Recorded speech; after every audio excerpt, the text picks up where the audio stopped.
Looks like the gang's all here! Yep, all ready. How about you two? Green and good to go? Paimon's ready! Great, let's get rolling then. Great. Well, first things first. Wait. Someone's here. We heard your footsteps. Although... You've been here for a while now. I take it you followed the Traveler, but I don't sense any ill intent in you. Come on.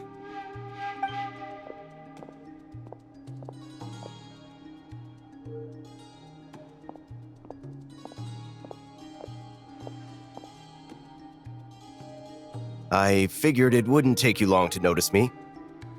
I come bearing news from my lady, the Knave.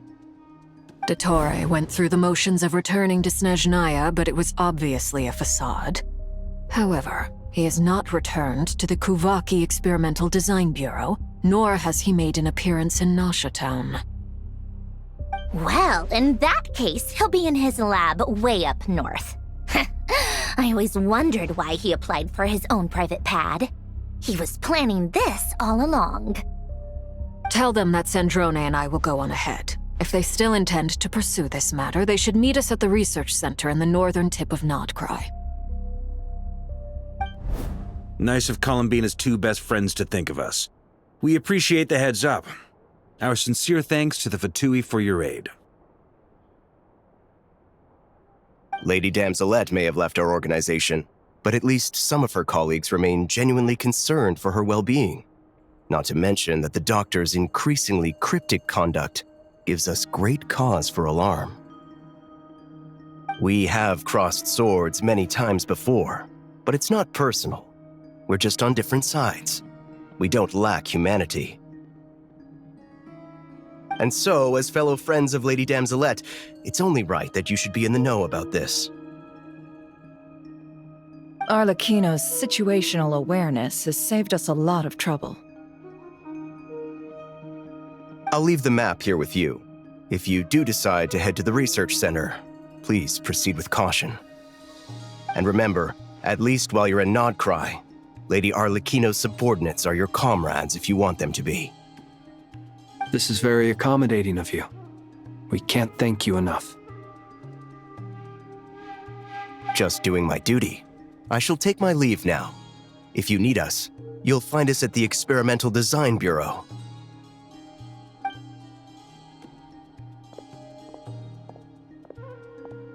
So, the Doctors left the Experimental Design Bureau and headed to some research center up north. Marionette seems to think he's been planning this for a long time. But when did it start? Before he even arrived in Nodcry?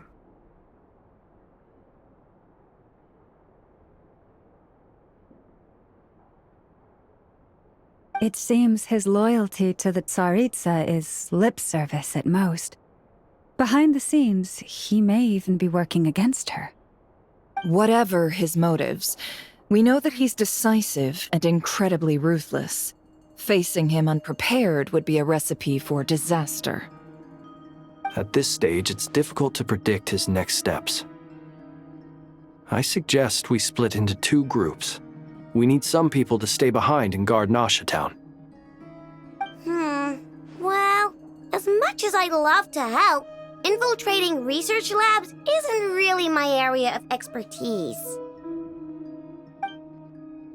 But at least take Cool Your Jet's Ducky with you. It should be some help during the battle. And as for Miss Inefa, I suppose you will stay to protect Miss Aino? Detecting operational logic. Protect Aino. Priority. High. Just in case, Servarka, I think it would be best if you stayed behind as well. You can leave the research center to us. I mean, I would have said the Knight of Berea should probably be out on the front line, but okay, fine. Leave Nasha Town to me. Be careful out there, okay? If things get out of hand, fall back right away. Yehoda will be on hand to assist you. In my absence, she can handle any intel gathering work. You got it, boss! You guys make sure to get back here in one piece, alright? We will. Things are moving fast. We'd better head off soon if we hope to keep pace.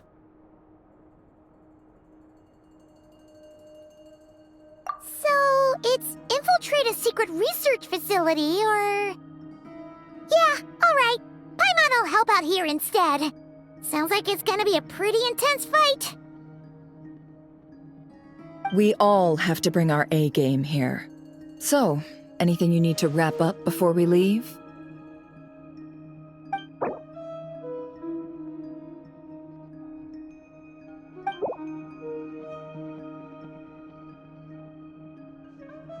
Then you'd better get going. Very well.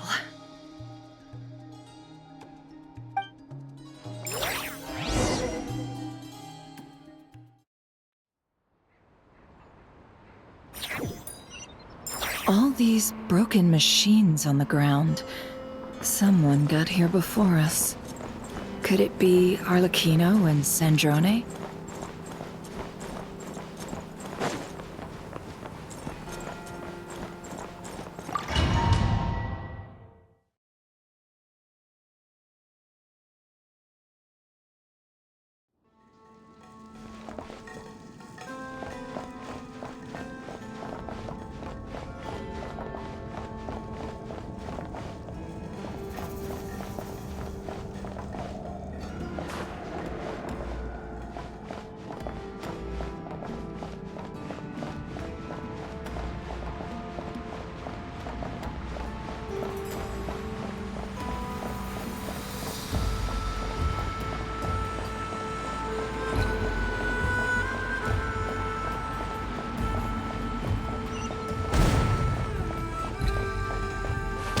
That's quite a welcome party.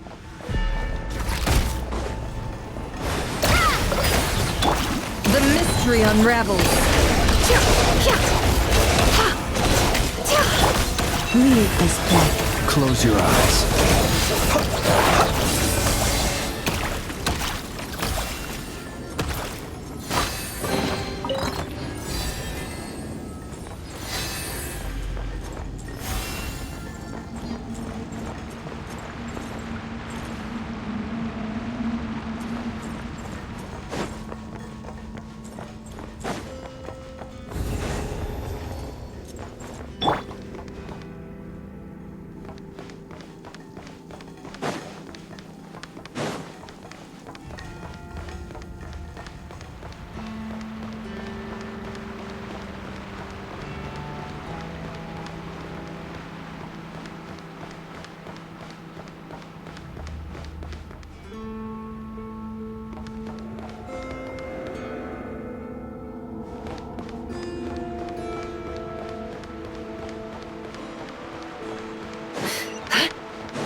It all adds up.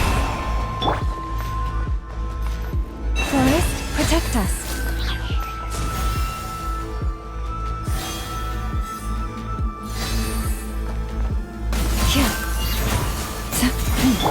Be silent.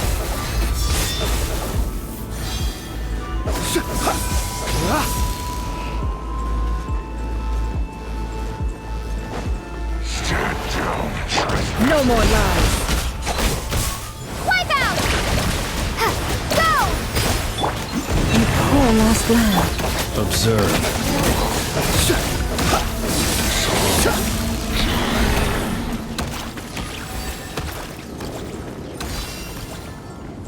Get back! I said get back! Do you hear me?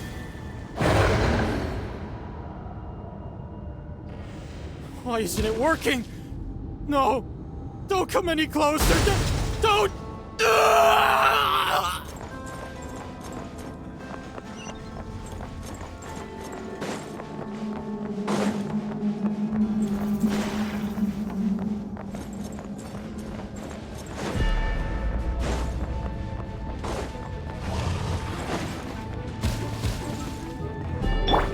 can't hide the truth. For the everlasting forest. Close your eyes. Observe. Be silent. Poor souls. May your spirits find peace. Grab that key on the ground. We'll probably need it at some point.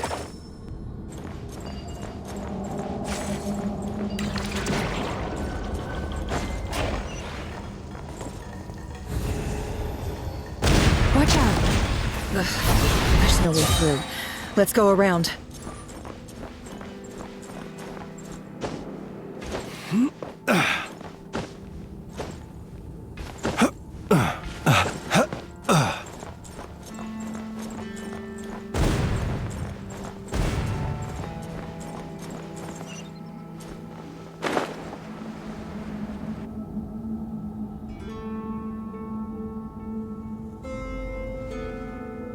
What the?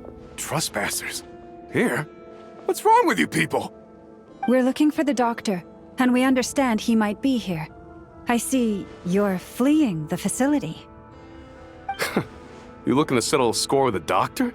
Good luck with that. I don't think you have many chances left. Perhaps.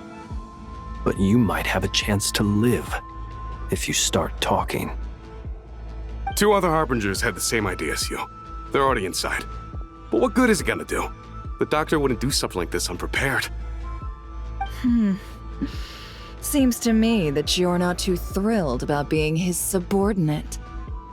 Also, is it just me, or do I sense monsters nearby?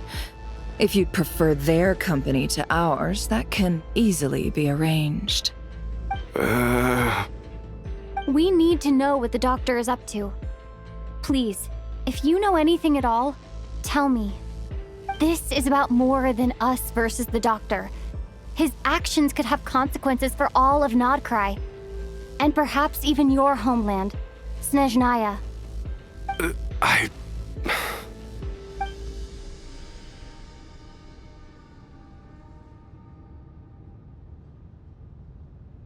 He's building something. Ambitious doesn't even begin to describe it. Feels like this could be the big one. God knows how long he's been planning it. A while back, he told us he'd be returning to Snezhnaya. We weren't expecting him back so soon. This time he brought some gemstones with him, or something. 2 of them. The moon marrow spheres. He stole them from their rightful owner, Columbina. Oh, Lady Damselette? Last I heard, she left the Fatui. Before she went, she told us she'd finished what Her Majesty asked of her, and wished to focus on some personal matters. I remember thinking that leaving us might not be the best choice. I mean, I always looked up to the captain the most, and... Back when this all started, the higher-ups dispatched 3 units to Nodcry to execute their plan. They were led by the Doctor, Marionette, and the Damselette, respectively. I was a part of the Damselette's unit to begin with. She never really interacted with us much. In fact, she seemed sort of detached from everything. Not because she was distracted, just felt like she was indifferent to the world around her. Like she had no stake in anything that happened. She always seemed like she was staring off into the distance. Almost as if she didn't see anything worth living for in the present, so she had to look further afield. That's right. She always used to stare up at the sky. The Doctor used to stand nearby and watch her. Apparently they got along well at first, but somewhere along the way, she grew wary of him, started avoiding him as much as possible. After she left, everyone in our unit merged with the Doctor's. He's similarly indifferent to the world, except when it comes to the moons. He seems to have big plans for them. Right now, obtaining the 3 moons is his #1 priority. He even said, if he can only get his hands on 2 of them, he'll create a 3rd one himself. How would he create an artificial moon marrow? Maybe the knowledge he gained from the Hyperborean phantoms has something to do with it. Thank you for cooperating. We appreciate the level of detail. I get the sense that you'd serve under Columbina again if you had the chance. Would that be fair? No, she's no longer a harbinger. As a member of the Fatui, my loyalty will always belong to the Tsaritsa. I'm only telling you all this because I don't completely trust the Doctor. His actions do not align with the goals that first brought us to Nodcry. I understand. We'll do everything within our power to stop him. The Knaves unit is based at the Kuvaki Experimental Design Bureau. Maybe you can seek refuge with them. Well, now we know what's going on here. Artificial moon marrow. He's likely well on the way to completing it. Dottore's technological capabilities are far more advanced than I thought. I fear this could get ugly. Everyone, prepare yourselves.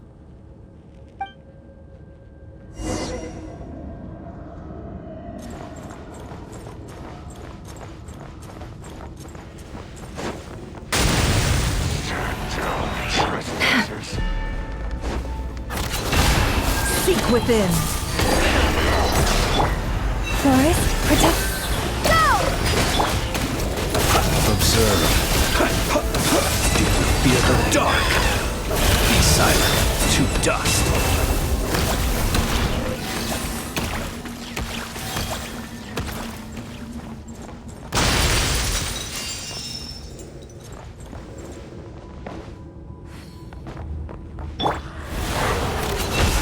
It all adds up. By the Frostmoon of old, leave this place. The mystery unravels.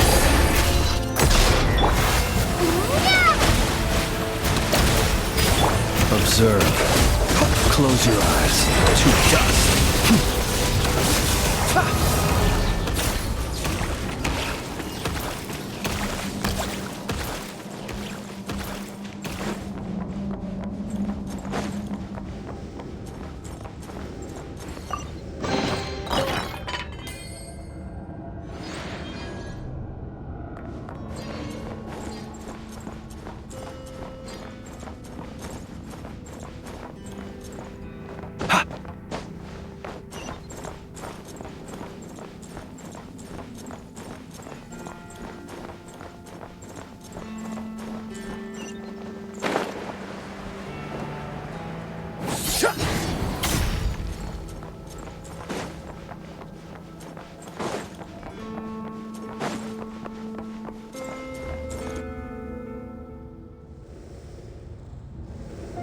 Welcome, one and all. I've been expecting you. I hope my humble research facility is to your liking. Yeah, we really appreciated fighting our way in through a horde of monsters. The gall. You expect us to believe you've just been patiently waiting for us? Of course I have. Should I be worried about something? Everything seems to be going quite smoothly so far, and you've shown up right on Or use, or do my bad habits lead to white eyes staring into space, and I know I lose control. First Sandrone and Arlecchino, now you. Ah, quite a surfeit of guests I've had today. If you were looking for them, I should probably mention that Arlecchino disappeared as soon as she entered the facility. As for Sandrone, why, she stood right here only moments ago demanding answers from me at the top of her voice. Hardly out of character. She never was one for basic courtesy. But I have to admit, I was a little surprised to see her showing concern for someone besides herself. Does everyone you associate with undergo such a change in temperament? Speaking as a researcher, I have to say, it is not a change for the better. It threatens one's ability to remain objective. Well, since you ask... So you've got your hands on the moon marrow, and now you're claiming godhood. Don't you think that's a bit of a stretch, Dottore? I must protest what you are insinuating with that phrase, claiming godhood. I am not claiming anything. I am stating a fact. You're a researcher. I'm sure you appreciate the distinction between the two. Huh? Wait, you really think you're all that? You'll excuse me if I'm not being a polite little lady for you. We're colleagues. We both know what kind of person you are. By the same token, I knew you'd respond along those lines. You and I both understand that facts speak louder than words. To that end, I've had my people send you a small gift. It should go some way toward helping you understand my present position. What gift?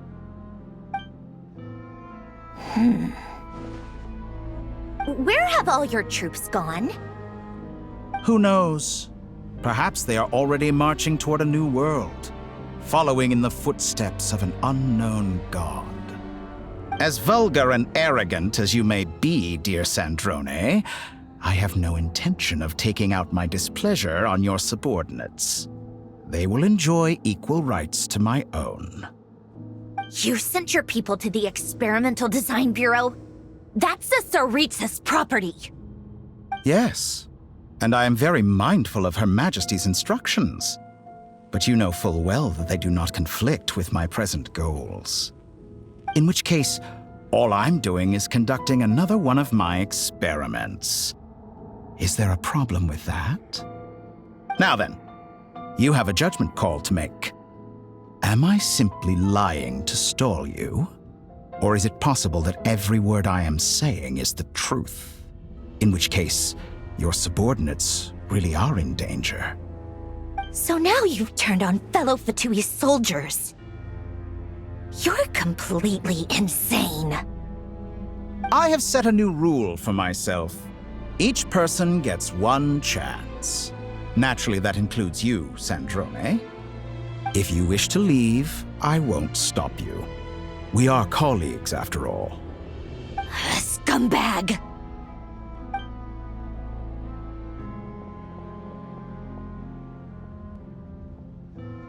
Still, I hadn't counted on Sandrone sparing any thought for the people of this world. Shame. I always found her self-centeredness to be one of her few better qualities. How can she ever hope to achieve greatness when she's so obsessed with protecting her little design bureau? It's more than a little disingenuous to speak of achieving greatness while taking hostages. Or does honor no longer mean anything to you? Honor? I have the marrow of 2 moons in my possession and will soon complete the construction of a 3rd. I will be the god of a new world. And you speak to me of honor? How charmingly naive. Those are sacred relics. You do not deserve them. In my view, many in this world do not deserve to be alive. And yet, I mercifully permit them to go on living, do I not? You'll come to regret your actions. Will I now? Let's see if you can make me.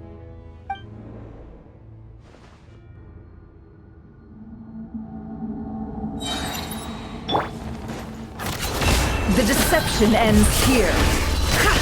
For the everlasting forest. Target acquired. Forest, protect us. Bombs away!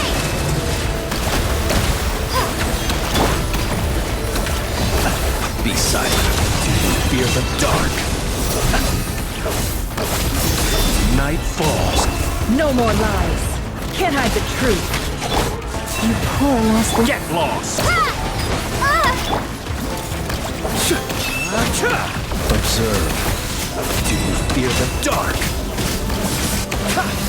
Be silent.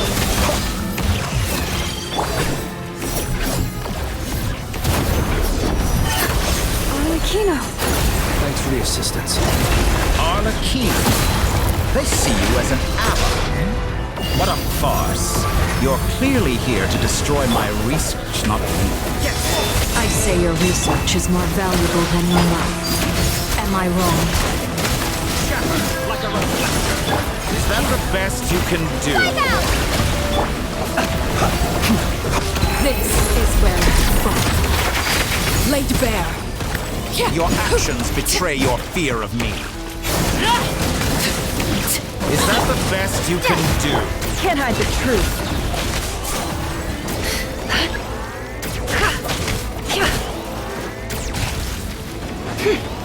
It all adds up.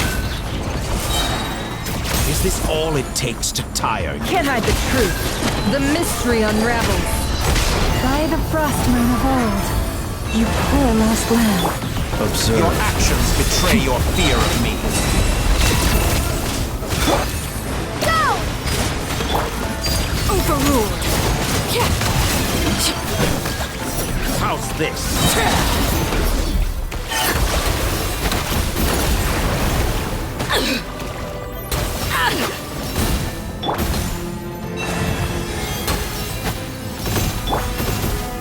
Close your eyes. Be silent.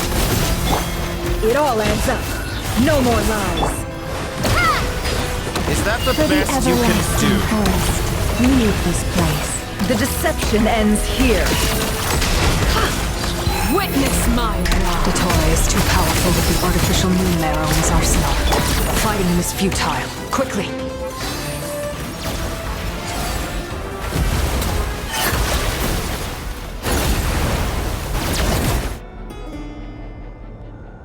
Let's go. I've always thought it is wiser to flee than surrender.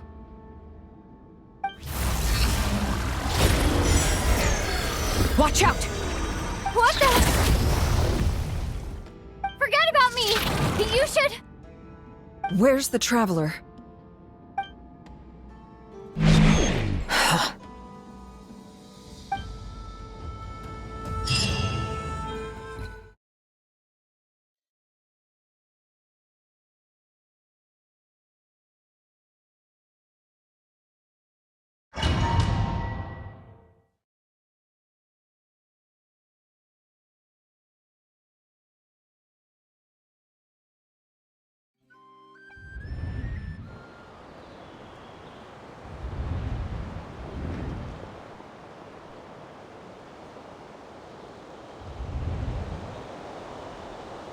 What just happened? Nasha Town? How did I get here? Strange. I remember being trapped by Dottore during the battle, and now, all of a sudden, I'm here. Something weird is going on. I guess I'll start by exploring the area. Traveler? What brings you here at this hour? Huh? What are you in the mood for today? A hot dog? Or something else? We've got some special discounts at the moment. Want to see the menu? Sorry, I'm not hungry right now. Ah. Well, feel free to take a seat for now. Let me know if you change your mind. Everyone seems to be acting normal. Am I just overthinking? Oh, darling, look who it is. One of our regular customers. Get the traveler something to eat, would you, dear? Wait. Why is he talking like that? Well, I'd love to, but can't serve a customer unless they order something. Anyway, I take it your business is wrapped up? Yes, thankfully. It was a long trip, and it's left me feeling pretty exhausted. But the upshot is, I won't have to leave again for a good while. We can have some quality time to ourselves. Wait. These two are a couple? I see some kids around too. I didn't know they had a family. Hey there! I haven't seen you in ages! What's keeping you so busy? I've been looking forward to playing with you again. You forgot already? You're silly. Daddy brought you over to our house recently. We had some snacks together. What is she talking about? We've had a lot of customers over the last few days, so we've been real busy. And like my mom always says, some people are more than just customers. They're friends. Oh, another customer's arrived. I better go see what they want. This is all wrong. I never once heard the owner of this restaurant talk about their family. It certainly isn't a family-run business. And that child, I don't recognize her at all. Could this be a false memory? Very good. I knew you had it in you. Aren't you going to try the house special? When did he show up? No, None of this is real.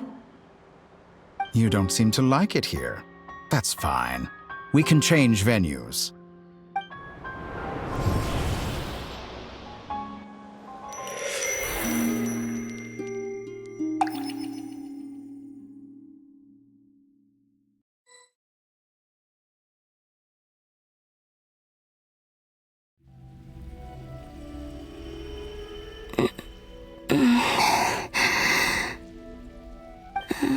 I'm still alive.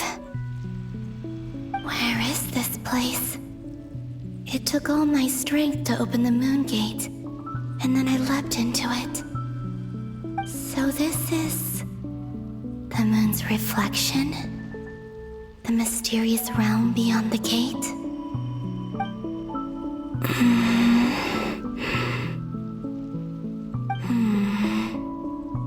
I can't sense anything. I guess I could try opening the gate once more.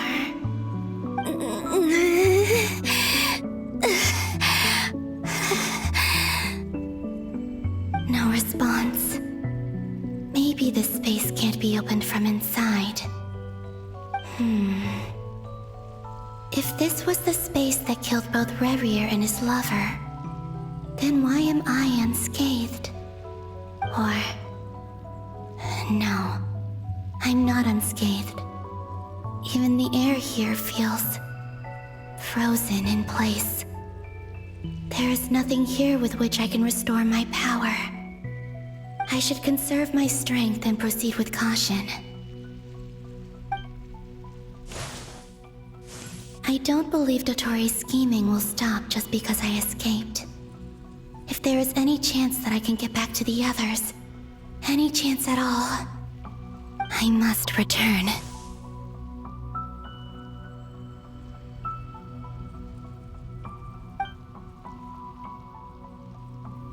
Emptiness. Silence. What is this place?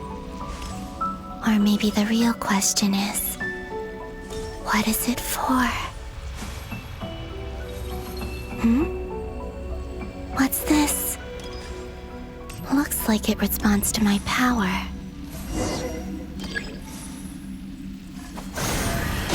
Golden. Like Kuvaki. Is it some sort of guide? And why does it feel so familiar? I might as well follow it.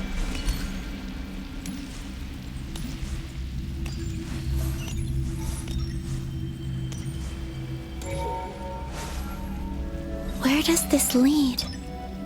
Could it be the exit?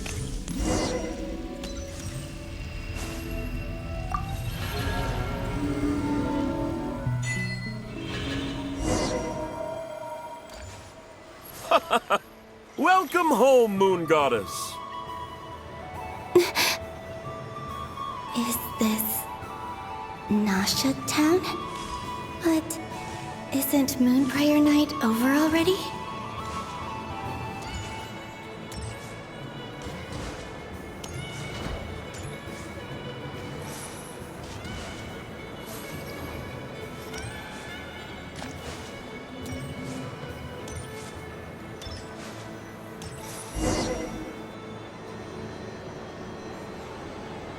Goodbye for now, Columbina. I hope you have a wonderful night. I will. Llama, everyone else, and me? Are these my memories?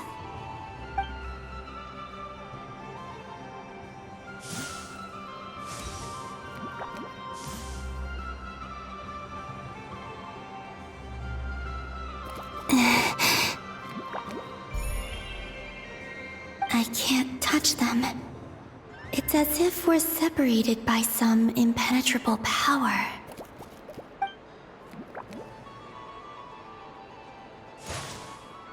Over here! Over here!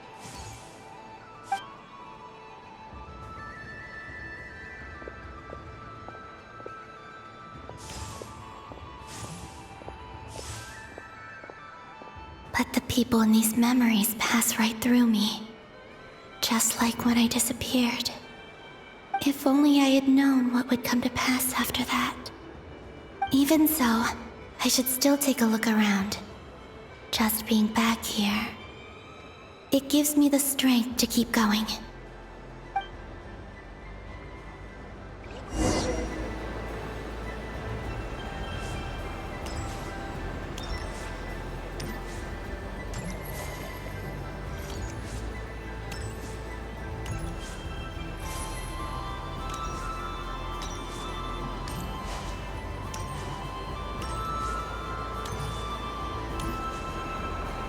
Welcome home, Moon Goddess. Oh, you're the genuine article. Alice was right. This moon prayer night was worth watching after all. Oh, yes.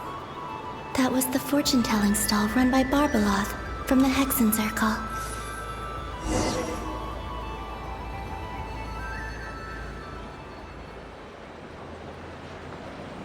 Please, draw the first lunar arcana. This represents destiny and is the foundation for the divination as a whole.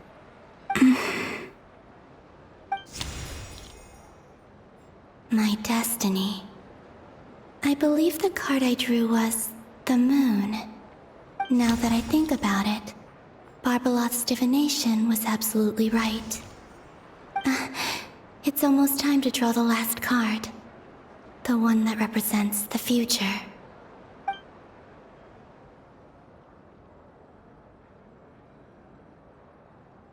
That was the card that popped out on its own. From here, I think.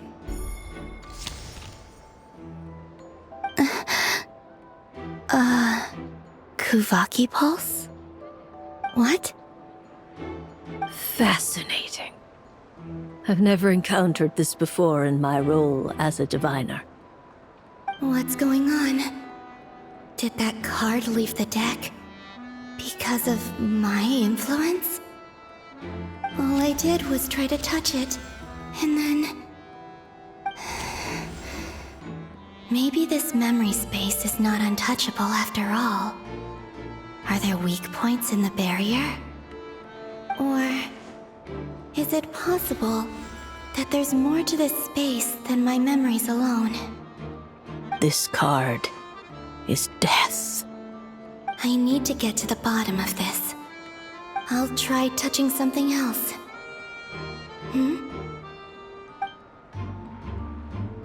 Is this... the wind?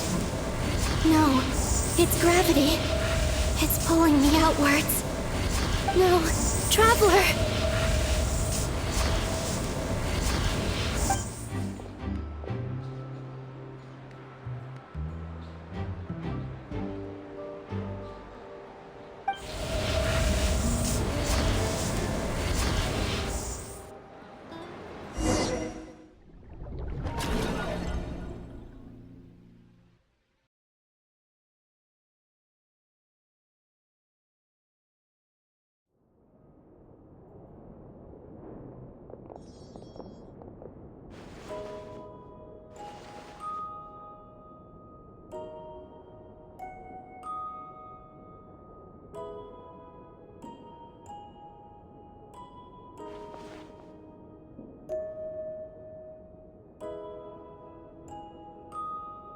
Paimon, listen to me. From the bottom of our hearts, we are so sorry. We completely understand how you must feel. The Traveler is trapped, and we all feel responsible for it. Don't say that! Paimon's not a little kid! You didn't leave her behind on purpose! There was nothing you could do!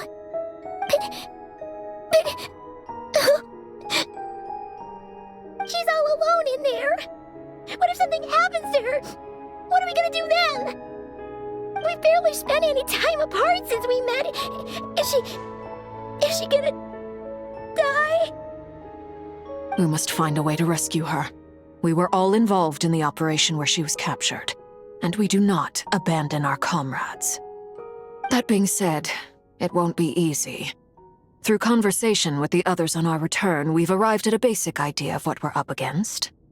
Dottore's lab has clearly been in operation for a lot longer than we realized. We found many monster samples stored there. In all likelihood, they were materials he used to research his latest technology. We also know that through his contact with the phantoms of Hyperborea, he gained knowledge about the moons and certain Hyperborean technologies. Using this knowledge, he then fashioned an artificial moon marrow to serve as a replacement for the frost moon beyond the sky. Unlike Columbina, Dottore is not being rejected by Tevat. And even with 2 of the 3 moon marrows, his power far exceeds all of ours combined. Once his 3rd moon marrow is complete, Dottore will have completely seized the authority of the 3 moons. Tevat's most primordial powers will then be in his grasp. Does that mean...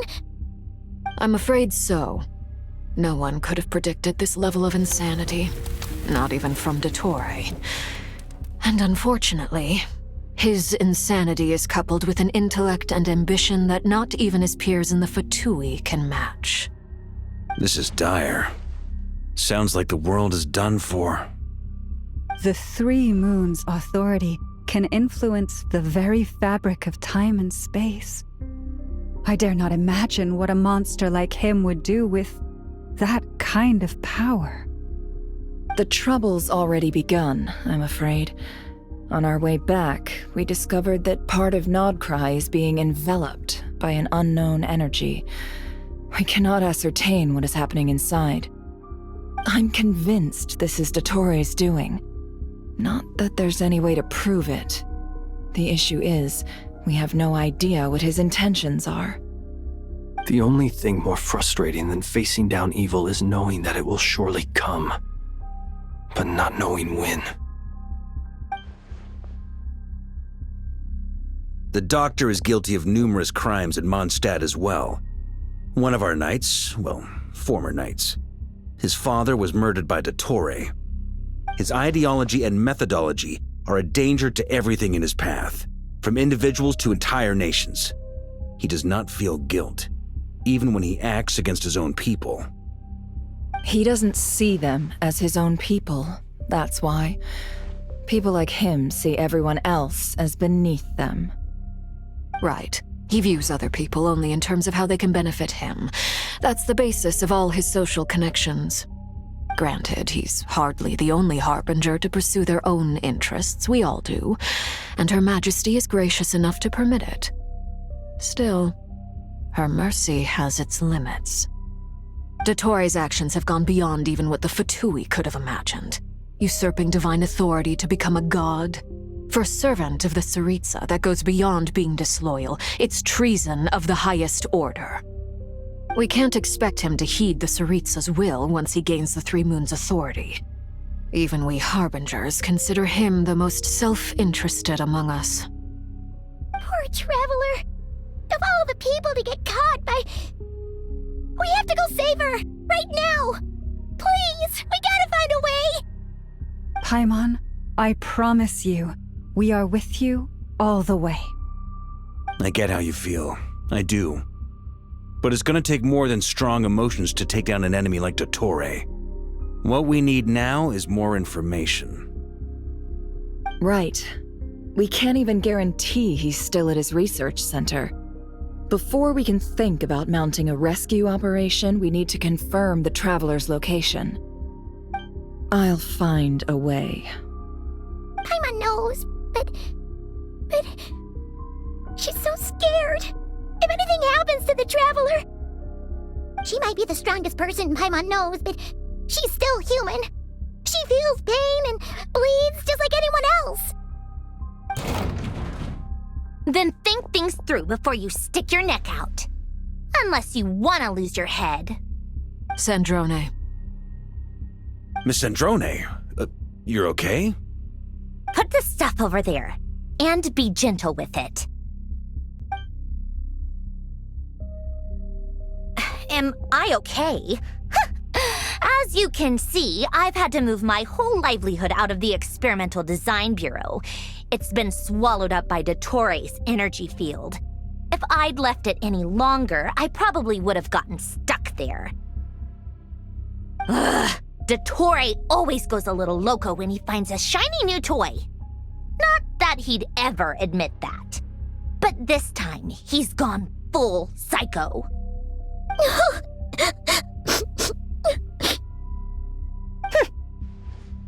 Just go ahead and cry already. Sorry. Paimon's not trying to make it seem. It's just, she can't. Oh, Paimon. Let it all out. There's no shame in it. When you're overwhelmed by fear and despair, crying can help get it out of your system. You'll feel better for it. Okay then, while the baby of the group is having a moment, how about the grown-ups get to work? Give me your hand. You've made a discovery? Polonia, scan.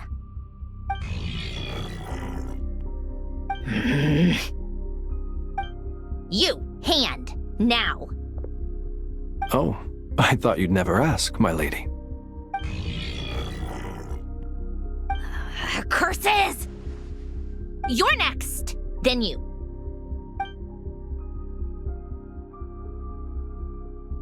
Dottore, you son of a... He's done something to us!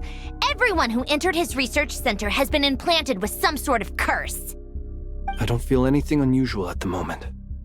Does that mean it hasn't activated yet? Is there a way to figure out its purpose and what might trigger it? My best guess is Dottore created it using the Moon Goddess's powers. 1 second, analyzing. Ugh! That friggin' maniac! So, what twisted game is he playing this time? The moment I analyzed the energy composition, some encrypted text appeared in my mind's eye.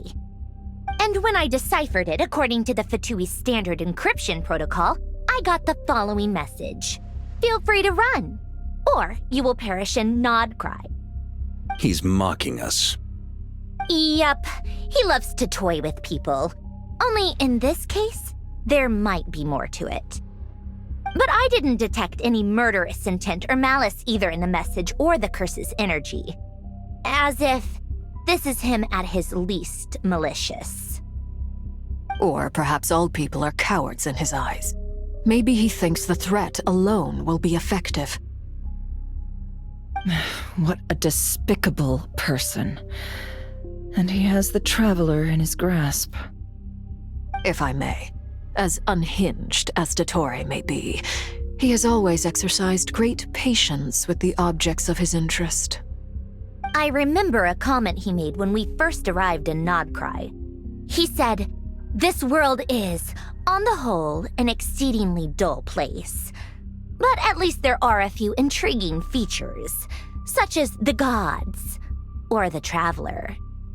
Presumably, they interest him because they're unknown quantities. He wants to understand as much as he can about them." Agreed. The Traveler is Tevat's fourth descender. All Harbingers are aware of this. Since Dottore took such pains to capture the Traveler, he is unlikely to kill her right away. Okay, but we still have to do that rescue operation. Of course. I also think we need to read between the lines with Dottore's message. If he's encouraging us to run, that means we mustn't leave Nodcry under any circumstances. My guess is, his curse will only trigger if we leave.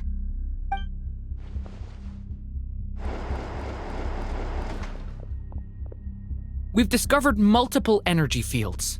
Albedo is still attempting to analyze their structure. He told me to report back first. Each field is slowly growing, swallowing up more of the surrounding area in the process. And the pace of their expansion has increased since we first examined them. He's probably trying to swallow Nodcry whole. His nefarious ambition knows no bounds. If this continues, the whole of Tevat will be in trouble, not just Nodcry. The loss of Columbina could not have come at a worse time. Do we think she's truly gone for good?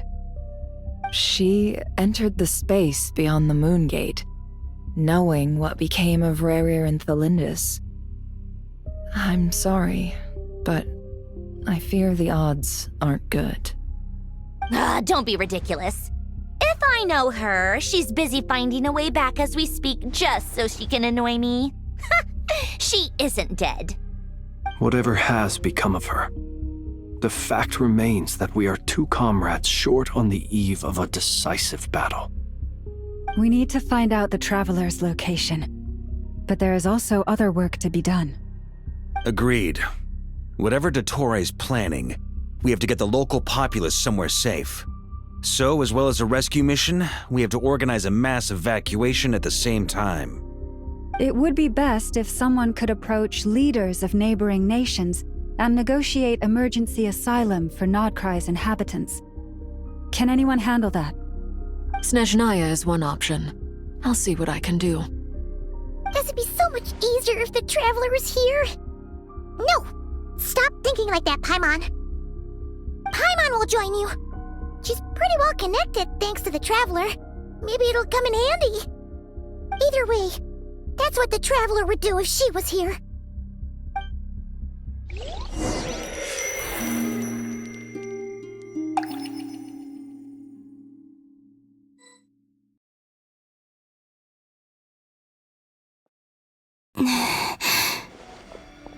Back here again. That gravitational force that pulled me back. Is this where it came from? When I saw that memory of Moon Prayer Night, I think I influenced reality. Was it just a coincidence? Or if only I could have sent the others some kind of warning on Moon Prayer Night. Maybe we could have stopped Dottore. I feel so heavy. Does entering that space consume a lot of energy? Well, even so, I have to keep moving forward. Back to emptiness and silence again. I should try and find my way back inside that memory.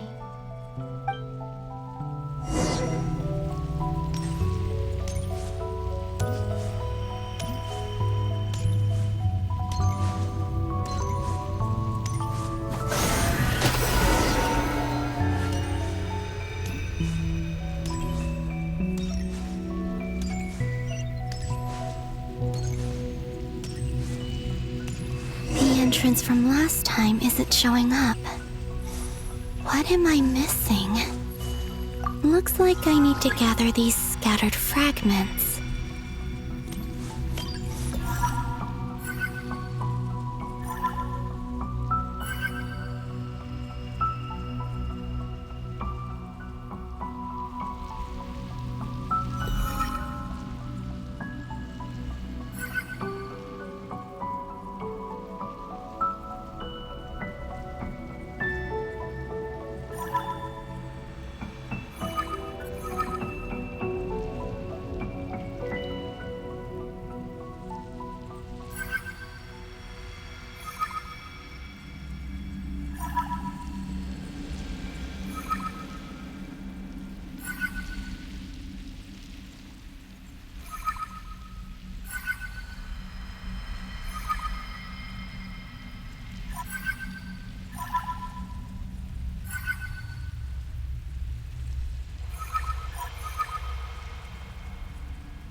It worked! Hopefully I can stay inside for a bit longer this time.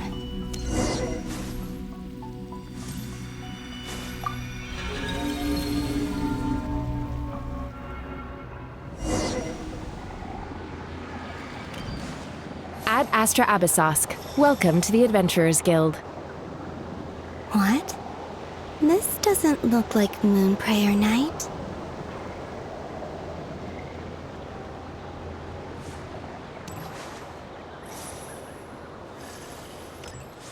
Extra, extra! Latest issue of the Nasha Express! I don't think I've ever been here. Maybe this space isn't comprised of my memories after all. There aren't any festive decorations around. Is this Nasha Town after Moon Prayer Night ended?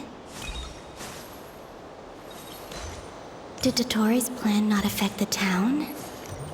Or is no one aware of what happened because he used the Three Moons' authority? Let me see if I can influence anyone else.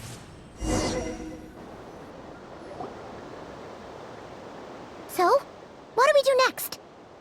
Wait, that voice. Paimon? The most important thing right now is to find that mage. Lauma the Traveler and Mr. Varga are here too. I'd better go pay the Fatui a visit. Traveler!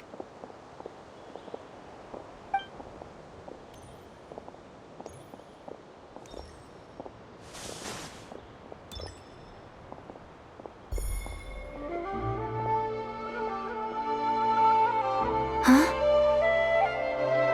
Columbina? I made contact.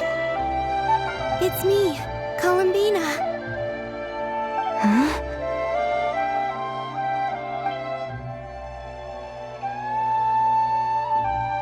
Traveler? Let's go! This is no time to be spacing out!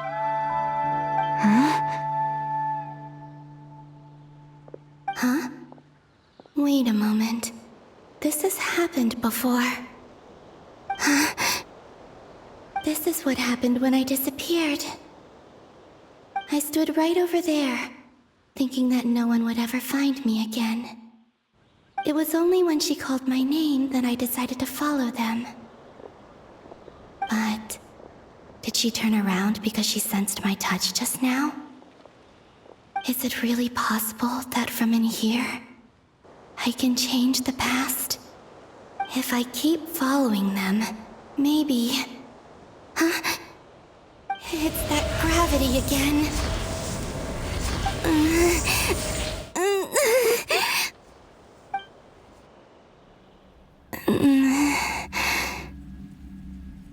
Every time I influence reality within that space, this force intervenes and pulls me back. It's as if it's trying to stop me from leaving.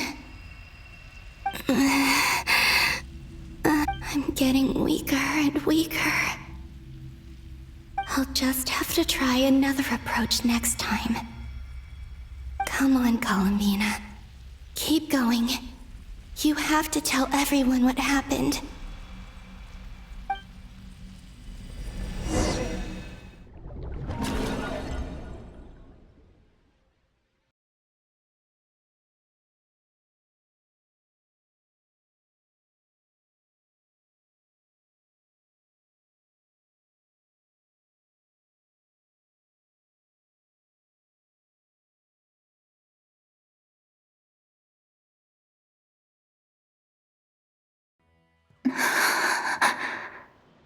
Suddenly, I've been plunged into darkness, alone.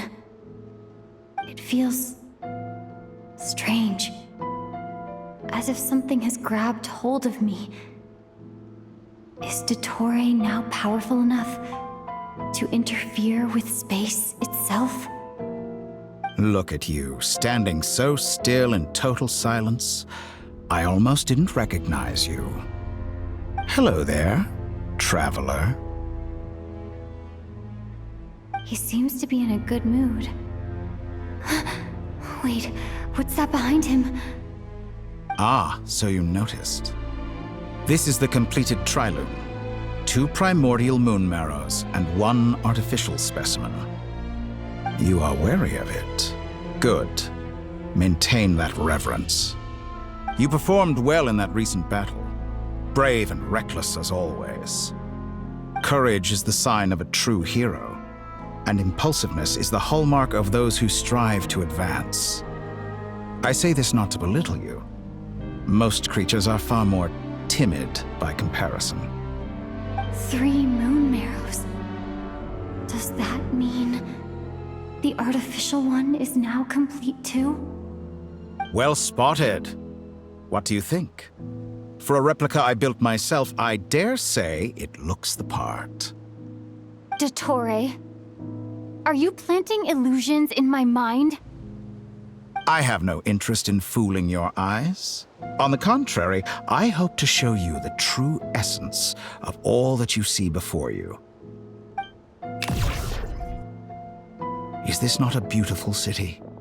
People live in peace and find joy in their work. The streets are safe. People can even leave their doors unlocked at night. You might say it is the Elysium everyone dreams of. All available data indicates your values and worldview conform with the mainstream. This kind of society should be quite to your taste. False beauty is deceitful. Lies are to no one's taste. I wonder, is it your moral standards that are too high, or your expectations of reality? Answer me this.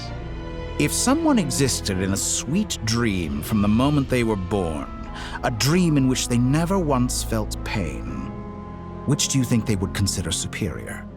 The dream or the reality? That's pure sophistry. It has nothing to do with your actions. As I suspected. You have yet to understand all of this for what it really is. What do you want from me? You sound impatient. Do you think the only reason I'm keeping you is because I want something from you? If it's not, then why haven't you killed me yet? No one can stop you if you're as powerful as a god. I'm delighted you recognize that fact. I believe we last squared off in Sumeru. Ah, the memories. How time flies.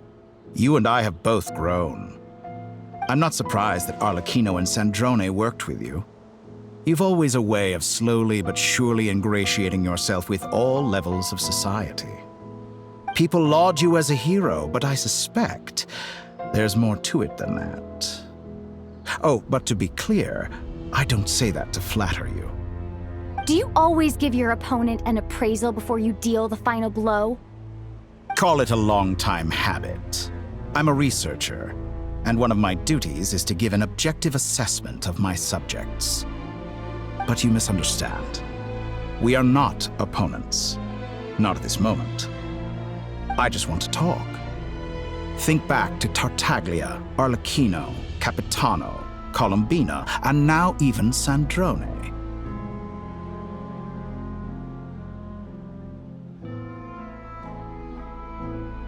You've worked with each of them in the past.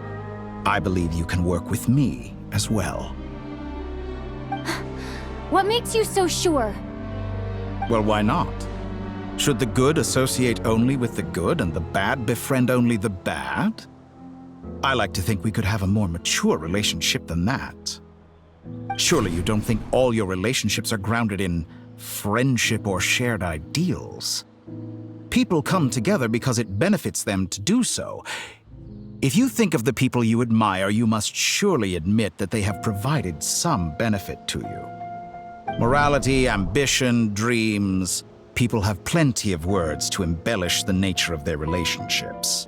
But once you break free from those ethical frameworks, you will see that the only thing connecting the two of you is mutual benefit. And that is what I'd like to talk to you about. We're finally getting into it. He's probably been planning to kidnap me for a long time now. But for what exactly? He has the authority of all 3 moons. I won't be able to gain the upper hand in a fight. Best if I pretend that I'm willing to negotiate for now. You say you're a god, but you also speak of mutual benefit. What could a god want that the three moons cannot provide? Excellent question. But before I answer, I would ask you the same thing. Gaining Columbina's allegiance was a rare and extraordinary feat. But the Moon Marrows are now in my hands, and I have the edge over her. For this artificial moon is not being rejected by Tevat. Her identity and lineage may have been a thing of glory in the old world, but they were also shackles that prevented her from ever integrating into Tevat. I, on the other hand, you may view me as a thief, but I have overcome that limitation. So what is it that the Three Moons cannot grant you? What stops you from negotiating with me to get what you want? I don't make deals with lying psychopaths. That's quite an accusation. Are you expecting me to get angry with you? Well, this is one aspect in which my personal growth has served me well. In the past, my less mature self might have been disappointed, perhaps even angry, over a small setback like this. Like when you and Lesser Lord Kusanali joined forces to oppose me, for example. But things are different now. Just as the rich do not quibble with the poor, I no longer find myself perturbed by these trivial affairs.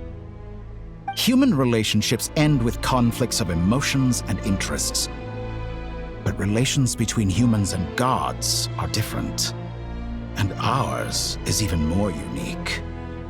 I have ascended to the highest heights and laid claim to unprecedented horizons. And you were no ordinary person to begin with.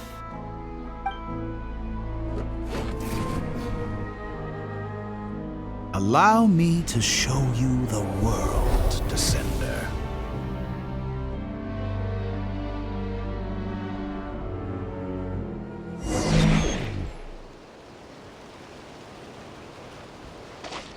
To stand, walk, jump, sit, and lie down. These are the most common of behaviors.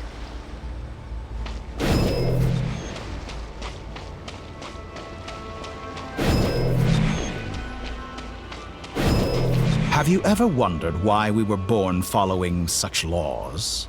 Who stipulated that we could not fly instead of walk?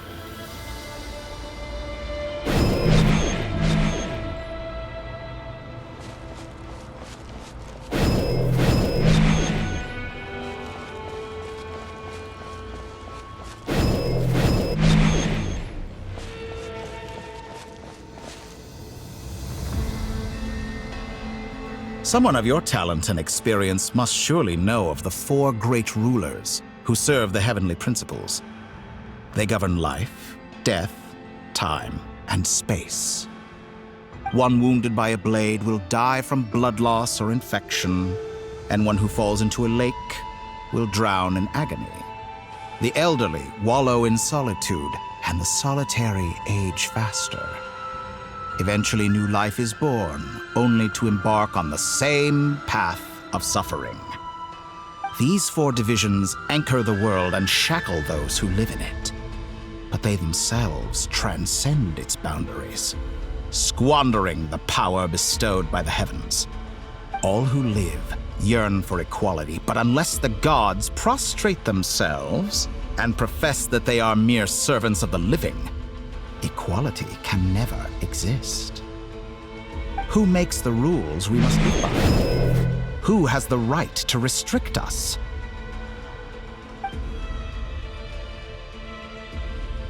The limits of the body can be rejected.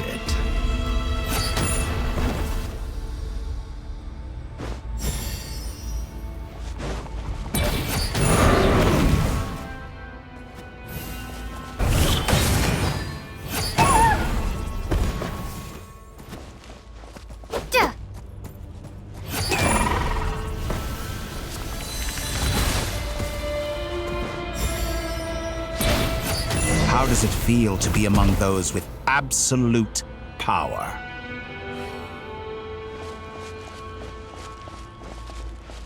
You cannot conceive the extent to which your flesh hinders your mind and spirit.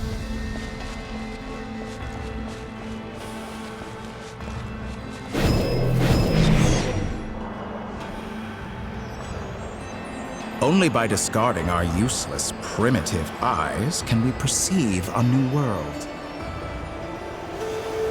How narrow-minded we all were in the past. Why should the final answer of the world not be the power that predates those of life, death, time, and space?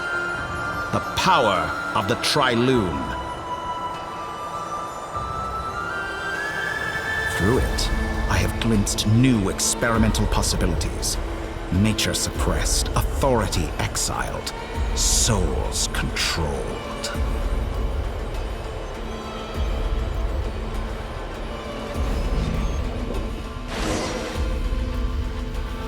You know, I heard recently that a group of critics reviewed countless stories and drew an interesting conclusion. They found that it is more often than not the villains who strive tirelessly to push the boundaries of progress. In fact, long before this, someone voiced a similar idea in an academia editorial. I felt a great affinity with this perspective. I have never been afraid to step up and play the role of the villain. Fanatics are trampled down for their transgressions, and those who transcend are rebuked for their audacity. And so, the majority of creatures are too timid to follow my lead. But all sacrifices made during my experiments have been worthwhile, as you can now see. I can offer you something new, something unique, precisely because I am a villain. Think about it. We are eternally bound through mutual interest. Can you truly say you would never turn to malice if it could give you the life you dream of? After all, what value do perfection and purity really have? They are fragile and feeble things, utterly tedious. I say, better to be governed by a flawed humanity than a gnosis. The true seeker of knowledge is the villain who undergoes countless tribulations in pursuit of their goal. I'm sure many people have told you that you're different. Because I'm a descender? Exactly. Very clever. But what has that got to do with you? I do not conceal my wicked deeds, my selfish desires, or my greed. A true researcher must act as I do if they are to understand and speak of the truth.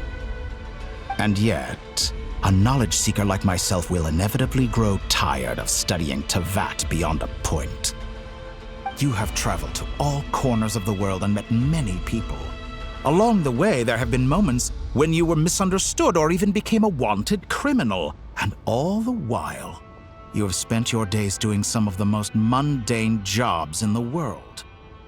You fight and toil, claim minuscule rewards from my friend Pantalone, then you fight some more, winning some battles and losing others as your search goes on. And this cycle continues, with no end in sight. Surely you must sometimes grow weary of being stuck in this same loop day after day. We're completely different. I embrace everything that life throws at me. I am engaged in every step of my journey. How does that make us different?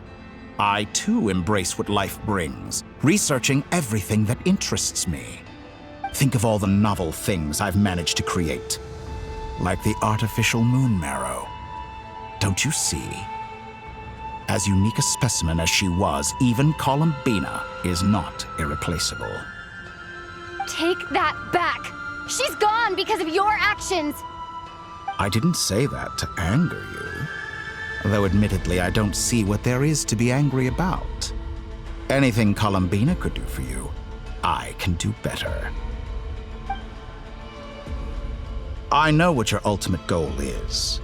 You wish to walk the path your brother walked and seek answers from him at the end of that journey, don't you? Someone like you could never understand what it feels like to care about another person the way I care about him. Perhaps not. But that doesn't mean I can't help. I could find your brother right now, bring him before you, and make him give you the answers you seek. Don't be so presumptuous. You'll never begin to understand the situation between us. Oh, no. This is no presumption. I'm only offering what I know is possible with the power of the Trilune. But it seems like you would sooner continue with your journey through this world. Why? Do you truly desire this journey? Or is it simply a necessary process from which you cannot escape? Think of all the time and energy you have spent, everything you've had to endure just to make it this far. Is this really what you want? Or has your hand been forced by the promise of that final answer? Yes, you have made many friends. But do they ever spare a thought for the void in your heart and what it yearns for? What you want is not friends. It is family. But do they know this? I, on the other hand, am far more considerate. Join my experiment, and in return, I will bring your meaningless journey and all its struggles to an end. This is a malicious attempt to manipulate me. But at the same time, he's stating some very human truths. Of course, he's right about my predicament. How can I deny it? I have faced ungrateful strangers, never-ending troubles, an endless quest for answers. I want to see him. After everything I've been through, words can't describe how much I miss him, how much I want to be reunited with him. Wherever you are right now, do you miss me too?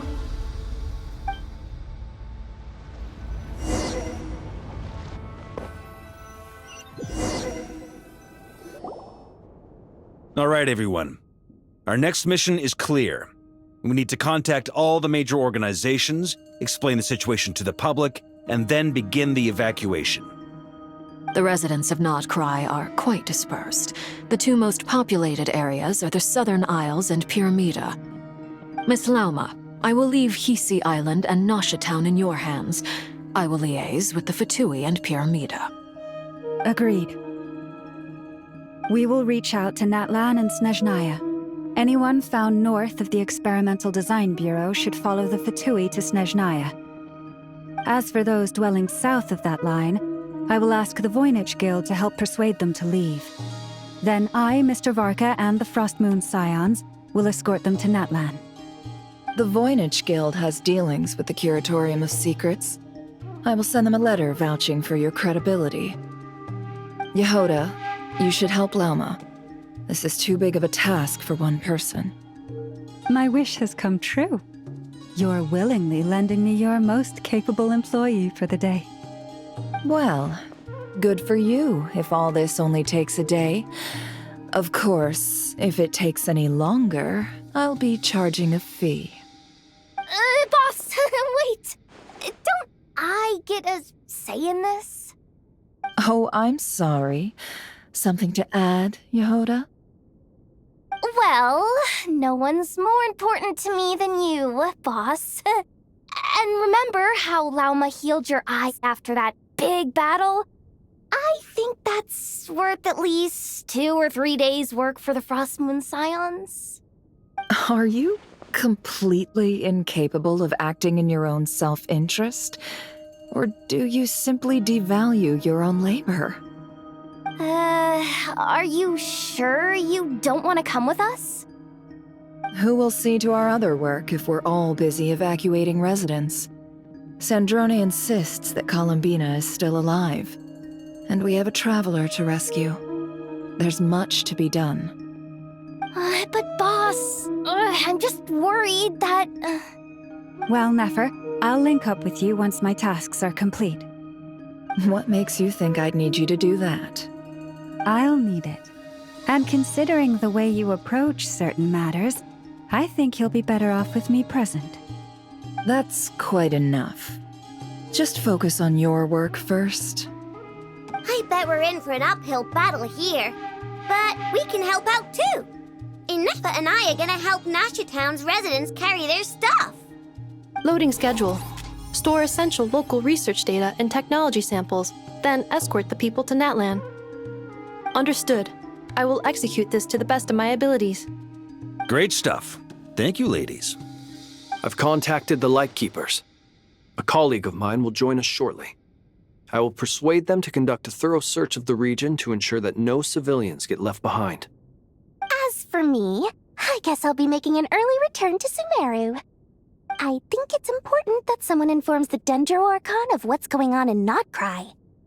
Roger that. Someone should inform Mondstadt, too. Mr. Duran, can I trust you to handle that? I think you fly faster than any of us can run.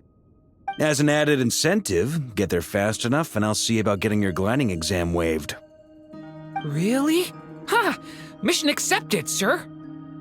I intend to stay behind and help Miss Sandrone with her research. She has some alchemy-related questions that she'd like me to explore. She recognizes your expertise, then. I wish you a fruitful collaboration. Thank you. In truth, I was surprised to hear her express an interest in subject matter outside of machines. I believe she has been investigating some Fontanian technology recently. She made a point of bringing the relevant materials with her when she left the Experimental Design Bureau. She's sorting through everything in her room as we speak.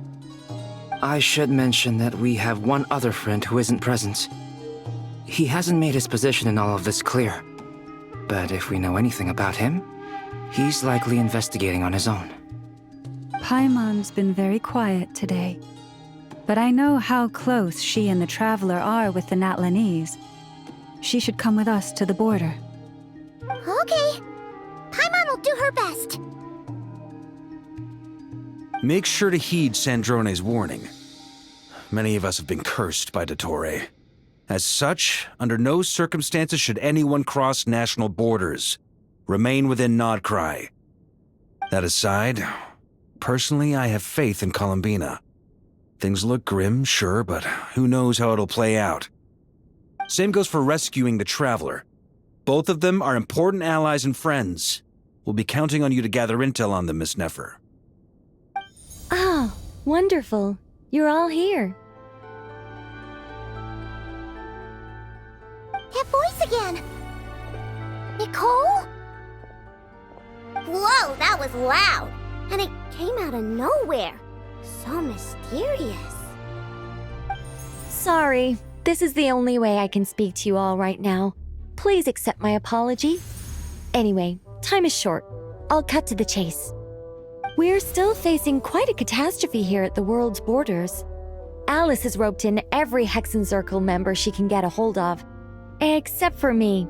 She told me I had to come and help you all out as a matter of urgency. I quote, "You love talking, don't you?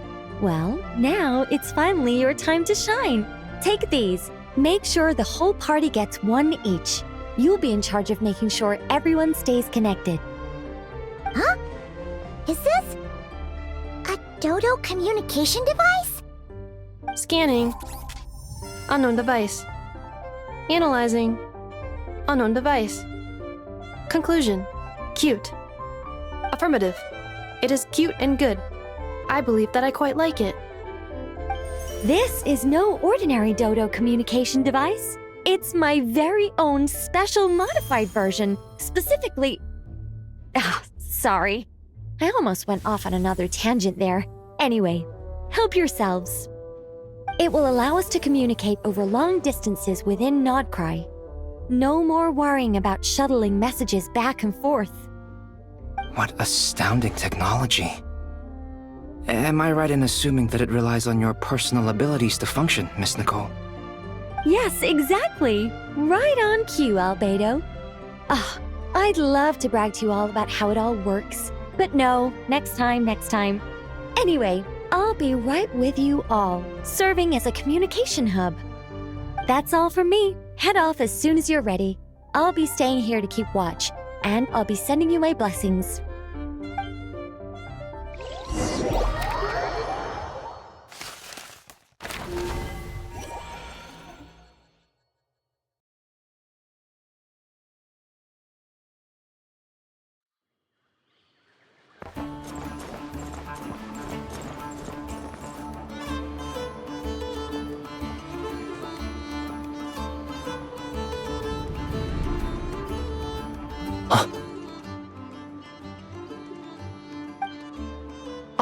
Sir Flint, perfect timing. I just arrived myself.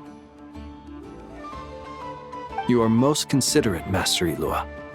But in fact, I know you have been sitting here for quite some time. If you saw me, why didn't you say something? I was curious to see how long you could sit still for. Also, shouldn't you have managed to sense me approaching? That would be a first. You always seem to appear out of thin air without making a peep.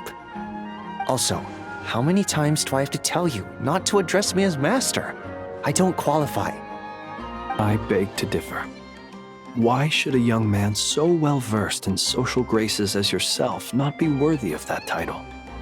Please, Lord Flint's... Sir Flint's. I'm begging you, don't flatter me into complacency like you do with everyone else. You understand me better than most. My newest acquaintances tell me I love complimenting others. What do you think?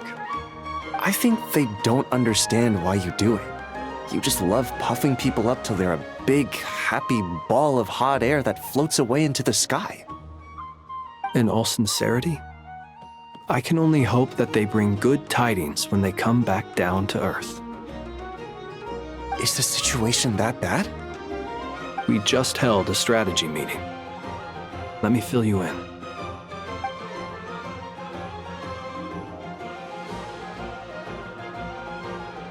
In short, we need everyone gone from Pyramida. We also need a team of lightkeepers to scour the more remote regions of Nodcry for civilians to evacuate. I only hope we have enough personnel. We do. Old Man Nikita will definitely help, and we can recall anyone out on patrol to focus on this instead. Good. I'm sure you and the others will make short work of this. Now, don't forget, once you've completed this task, make sure you and the rest of the team evacuate to either Snezhnaya or Natlan as well.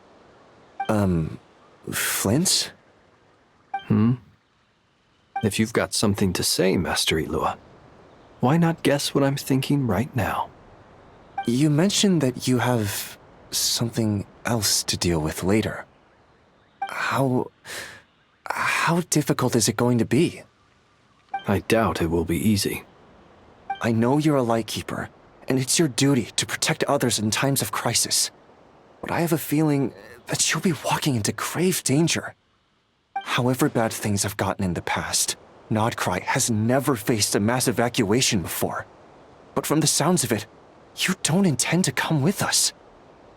I don't mean to pry, and it's probably none of my business.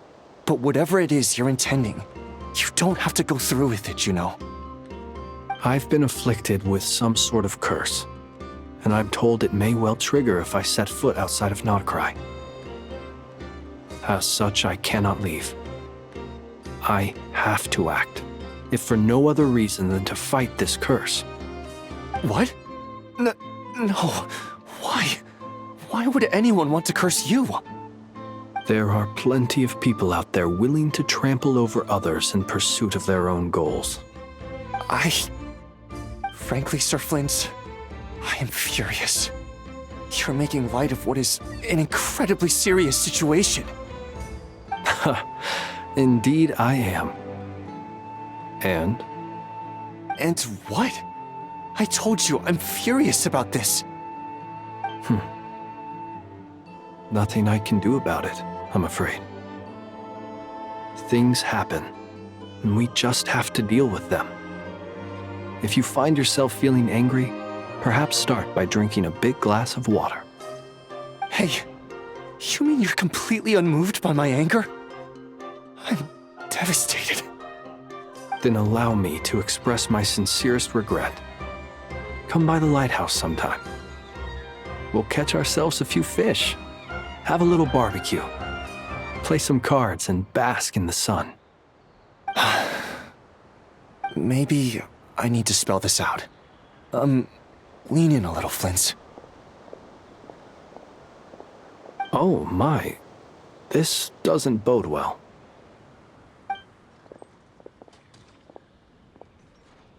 Word is that you were caught up in a real horror show recently. People were amazed that you returned safe and sound.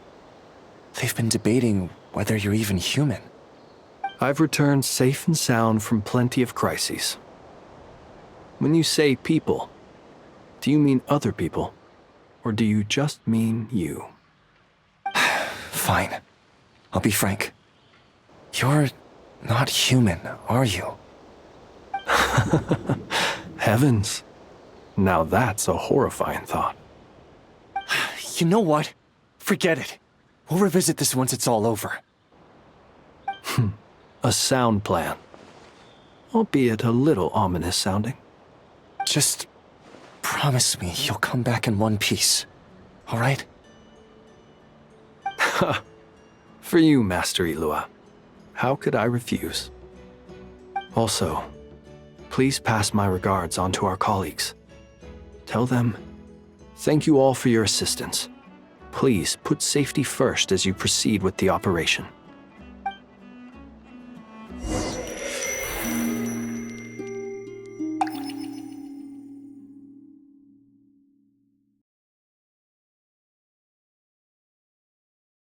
I have to keep searching for a path toward reality.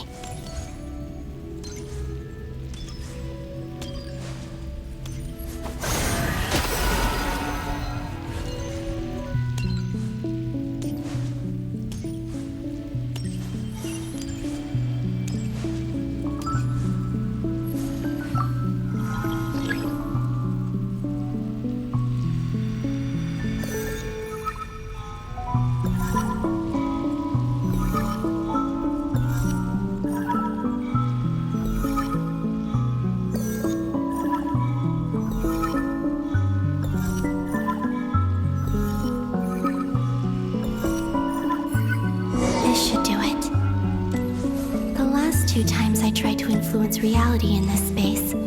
It consumed a lot of Kuvaki. I'll try and be more careful this time. I need to leave key clues behind using less power. I hope everyone still remembers what I said on Moon Prayer Night.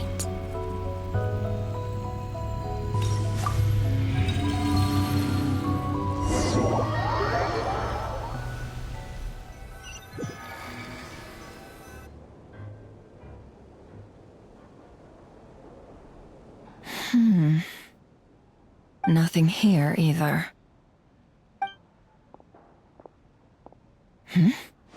Flints? Ah, Miss Nefer.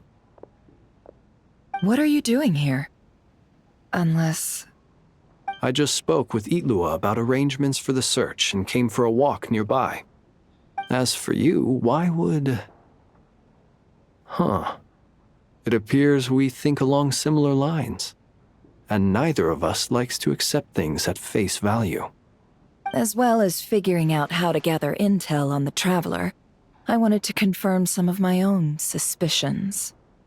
Also, we'll need to bring a lot of force to bear against Dottore, even if we're only looking to rescue the Traveler. We can't leave anything to chance. You don't think Columbina perished either, do you?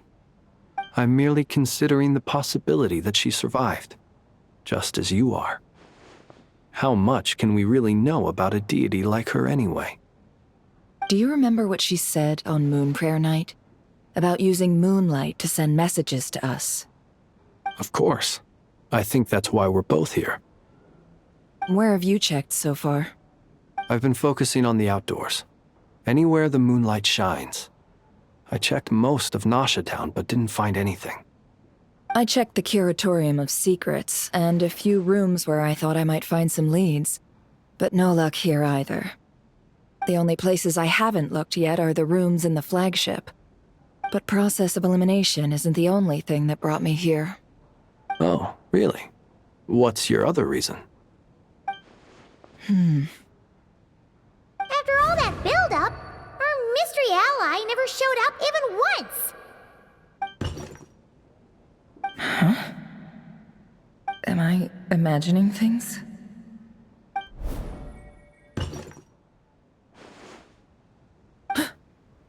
Come on, let's see what's going on.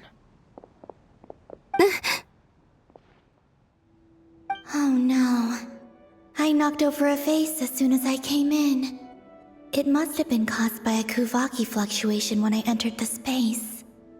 Although, it seems like I'm not about to be pulled away this time. It looks like as long as I'm careful with my actions, it doesn't count as influencing reality. Anyway, is this the flagship? The Traveler mentioned that's where she was staying. I only went into the lobby last time, so I've never actually been here before. How does this space work?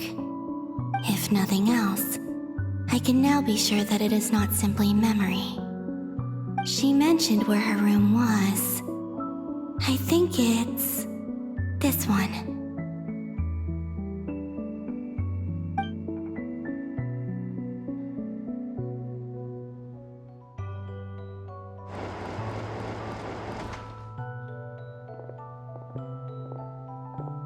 The door is closed. But if this is anything like when I disappeared, then maybe...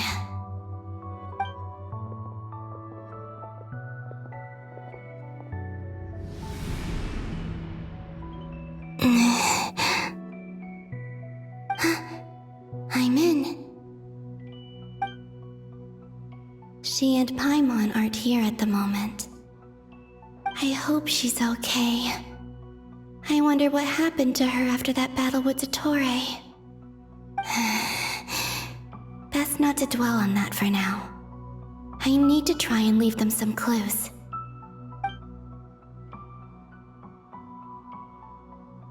Please, Traveler.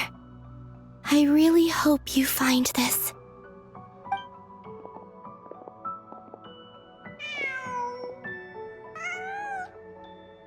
Huh. Just a cat.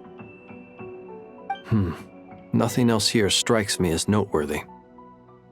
Didn't you stay here for a couple of nights once? Before Rerir showed himself, yes. It's also where the Traveler and I first met. Did you notice anything unusual during your stay? I remember thinking how much noisier the flagship is at night compared to the graveyard. Other than that, no. The Traveler and Paimon were most congenial neighbors. This is where they've been staying, yes? Over here? That's right. I wouldn't usually condone breaking and entering, but we can make it up to them later. Focus now. I have to write a message on the wall using Kuvaki, just like I said on Moon Prayer Night. Simply open your windows on nights when the moon shines bright, and the moonlight will naturally flow towards the words I have written. Here goes. I'll need to carefully control my strength.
There's a noise outside the door. Is she back?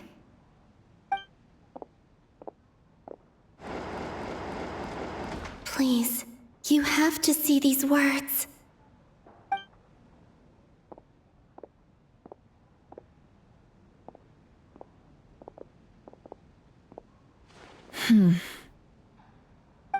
Well, do you sense anything? Unfortunately, no. And this place was our last chance. Not necessarily. We've only looked in Nasha Town so far. Miss Columbina said she would leave messages at her friends' dwellings. It's still worth checking where Miss Lauma lives and where I live.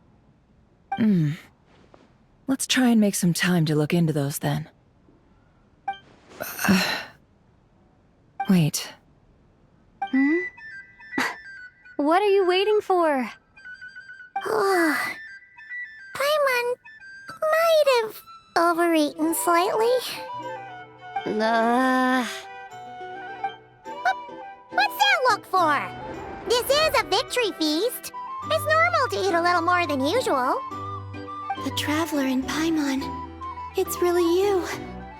But why are they talking about a victory feast? Huh. You worried Paimon's sick while you were out there fighting Rare. So this is your chance to make it up to her, alright? Wait. So this is the night after the battle against Rare. How did I end up here? That's quite a long time ago now. Wait. Time. That's it. Every time I've entered reality within this space, it's been at an earlier point in time. Every one of those points has been before I fell into the moon's reflection. And everything I've done to affect reality really did happen in the past. Does this mean that within the moon's reflection, time flows backwards? Starting from the moment I fell in? Not long till Moon Prayer Night now. It's gonna be even livelier than tonight. Although, it's gonna be sad saying goodbye to the damselette. She seems like a really nice person. Paimon. No, I can't. Even if I make contact, they probably won't understand what's going on. And in any case, I'll likely get pulled away again if I do. Instead, I have to find a way to get them to notice what I've written using the moonlight. Wait, even I hadn't thought of doing that before Moon Prayer Night. They'd never conceive of that possibility. Is there truly no other way? Don't lose heart. We'll find a way somehow. Huh? Oh, you say that, but the Frost Moon is beyond the fall sky. If we wanted to go visit her, how would we make it through to the other side? We might not have all the answers now, but I'm sure we'll find a way one day. Huh. Guess someone's gotta be the optimist. The present. The future. That's right. There are still things I can do. What's your plan?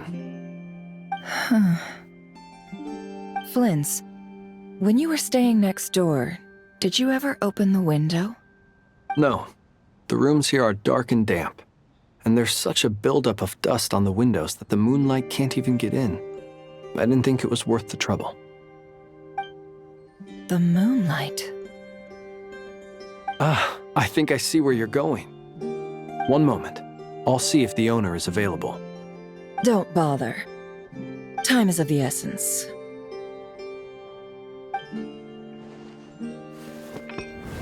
Time. Even if no one sees what I've written at this moment, maybe someone will remember what I said after Moon Prayer Night.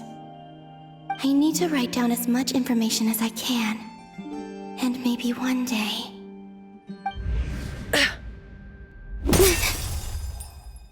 Huh? What's up with you? You can't even hold your cup steady. Are you getting tired? A little. Well, you should probably hit the hay then. You've had a really tough couple of days for you.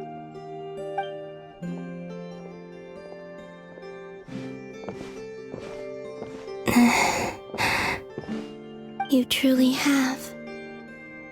You helped defeat Rare, helped me reclaim my name, and you helped the others organize Moon Prayer Night. Wherever you are right now, I'm sure you're still fighting against the injustices of fate. This is all I can leave for them. How I wish I could stay here. But it's time for me to go. I hope to see you again in the next time. And if the opportunity presents itself. I will surely return to your side. Huh. Columbina. She's alive. Not only that, but she's left us an entire wall's worth of clues. She even wrote down what would happen on Moon Prayer Night. It's just a shame we found it too late. I am here. Time in this place flows backwards. I am constantly moving forward. It sounds like she's found a way to influence the past using Kuvaki. But her future is our past. So, these words have been here ever since we defeated the Ray Hero Solnari. We just never discovered them. Which came first, the chicken or the egg? Do you ever mull over questions like that? Only when I'm in a good mood and at leisure. Well, I never do. Everything that has happened already belongs to the realm of fact. As a business person, and especially an intel broker, what I do is extrapolate from those facts to try and read the future. An admirable philosophy. It's a means of survival. Let's go. We have a wall's worth of clues to share with the others.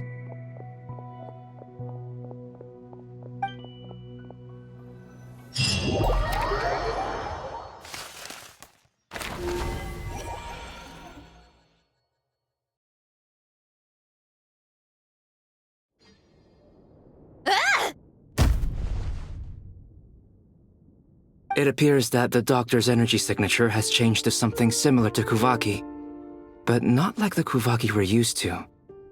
Nodcry's Kuvaki devices will only have a limited effect on it. I can see why you've chosen to place your hopes in alchemy instead. Also, I must say these books are rather profound. My subordinates just shipped them in from Fontaine. Some of them are from the Narcissenkreuz Ordo. Some are incident reports from Petrichor, and then there's a few test reports for these junk machines. Additionally, after some further scanning, I've discovered something extremely annoying. What's that? Teyvat's skies contain multiple moons. A long time ago, when I did my first scan, I detected 3, just as the legends say. But when I checked again just now, I detected 4 moons. So there's one extra? Yeah. Originally, I thought that if I could still find 3 moons, that would at least mean Columbina's still alive. But then it occurred to me that apart from the frost moon, Teyvat's moons are just husks. And husks surely shouldn't show up in the scan, since they're not alive. It's weird, isn't it? If we can't even distinguish between a dead and a living moon, how are we supposed to know whether a moon goddess is still alive?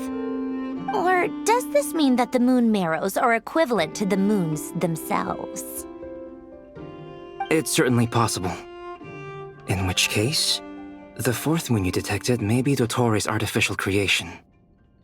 So he wasn't bluffing. He really built his own moon marrow. Ugh! I'm so mad right now! It's easy to get overwhelmed when you have too much on your plate.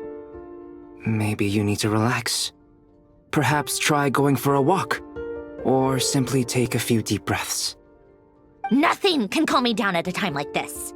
I need more time, and I need progress.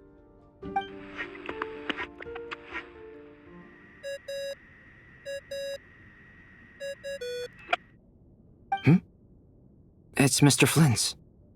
I really hate that ringing tone. Ugh. First the 4 orthants of the Narcissenkreuz, then moon marrows. Now what? Oh, sorry if we're disturbing you. Might I ask what's troubling you? What do you want? We're busy. Are you still at the Curatorium of Secrets? Yeah. Look, everyone else is still out, so there's no hurry. Plus, I'm busy, so I would appreciate if you gave me some space. Even though we have crucial intel to share? Fine, I'm listening. Do you intend to share it via the Dodo communication device? Ordinarily, I would, but this is a unique situation. I think it's best that we discuss it in person. See you at the Curatorium.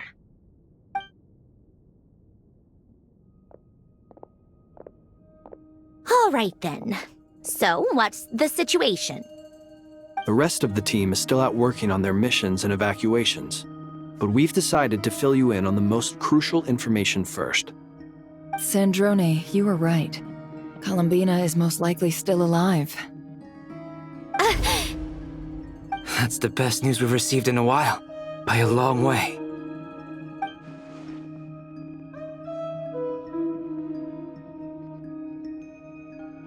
Random locations. Appearing in reverse order? Are you serious? So not dying isn't enough for the moon goddess, huh?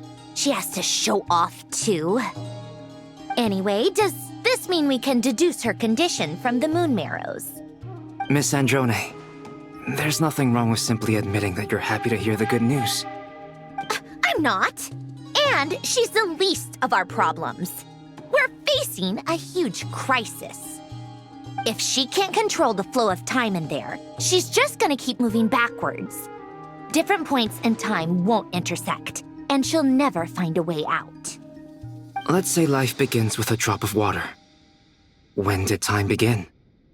The moment this planet came into being? No, that's not right. Her final destination would be the moment at which the space she is in was created. But it doesn't seem like we can influence that space from the outside world. So how can we help her? Also, if she's alive, Rerir and Thalindis might be too.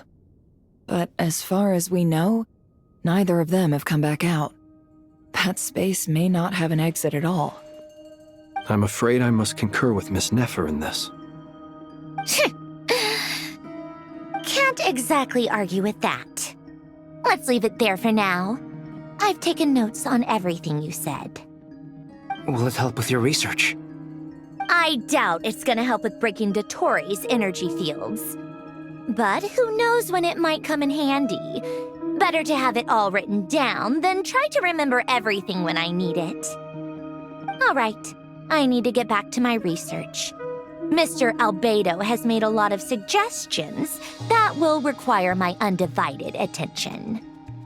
Sure, I'll stay here. I have things to work on.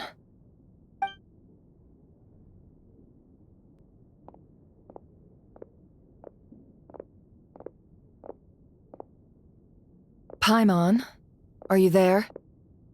Oh, right. She went with Varka to Natlan, didn't she? Good thing we've moved her and the Traveler's luggage in here. Speaking of the Traveler, where could they be? There's a note. From Paimon. Paimon here. Not in at the moment, but if anyone needs to borrow her stuff or the Travelers, go ahead and help yourself. Paimon won't be mad. Also, Traveler, if you get back before Paimon, make sure to get some rest. Paimon misses you a lot, but put your health first, alright? How sweet. Well, since you offered, Paimon, don't mind if I do. This is the Traveler and Paimon's luggage. All the items they use day to day are here. It's well organized. I wonder which of them is responsible for that. What do we have here? The camera captured a special moment that can only occur between people who are close to one another. You can really sense how the photographer feels about their subject. I wonder why this picture was placed outside. Is it because Paimon recently looked at it?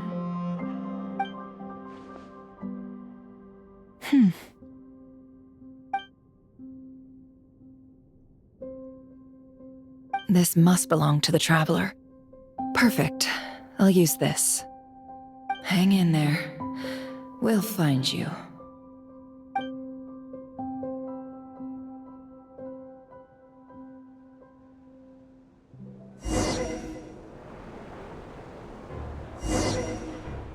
Polonia. Search keyword world formula and bring me all relevant books.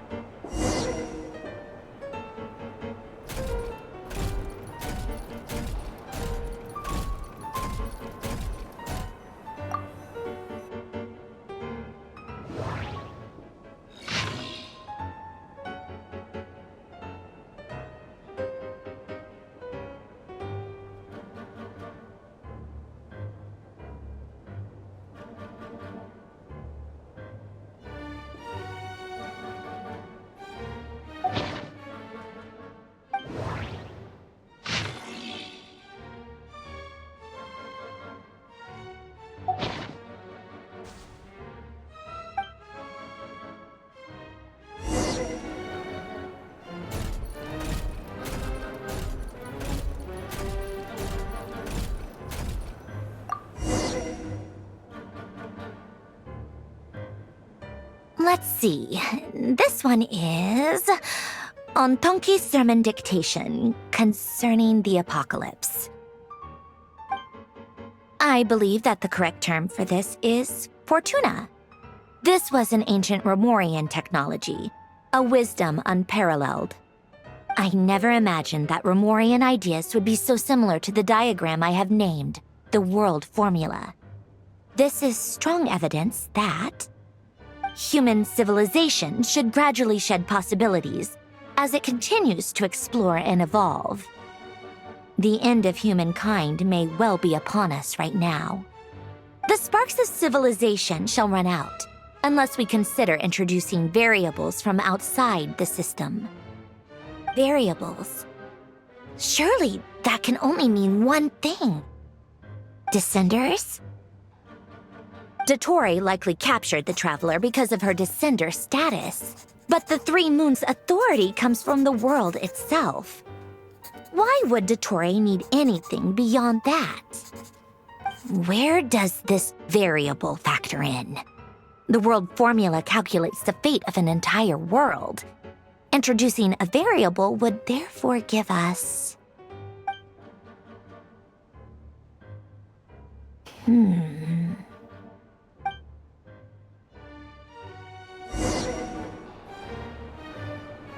Polonia, search keyword pathway and bring me all relevant books.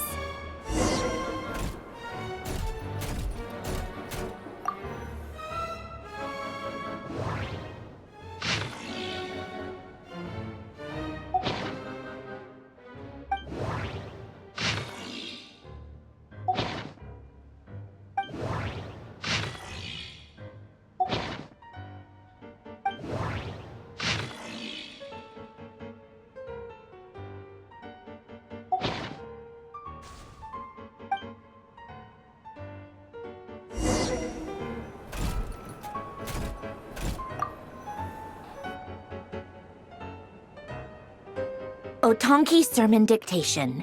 Explications on the Chemical Marriage. These titles are pretty esoteric. Observe and compute the pathway displayed in the guidance diagram. Deconstructing and reversing its effects could generate potential ideas. So, it's one of Renee's draft lectures. Deconstructing the pathway. I suppose that could lead to a breakthrough.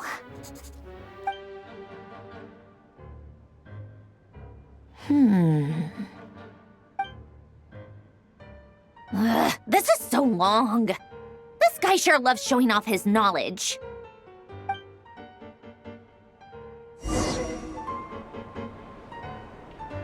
Polonia, search keyword tree model and bring me all relevant books.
Most of the experimental devices proposed by the Lilia Crucis Ordo are built based on the simple and basic logical structure of a tree model.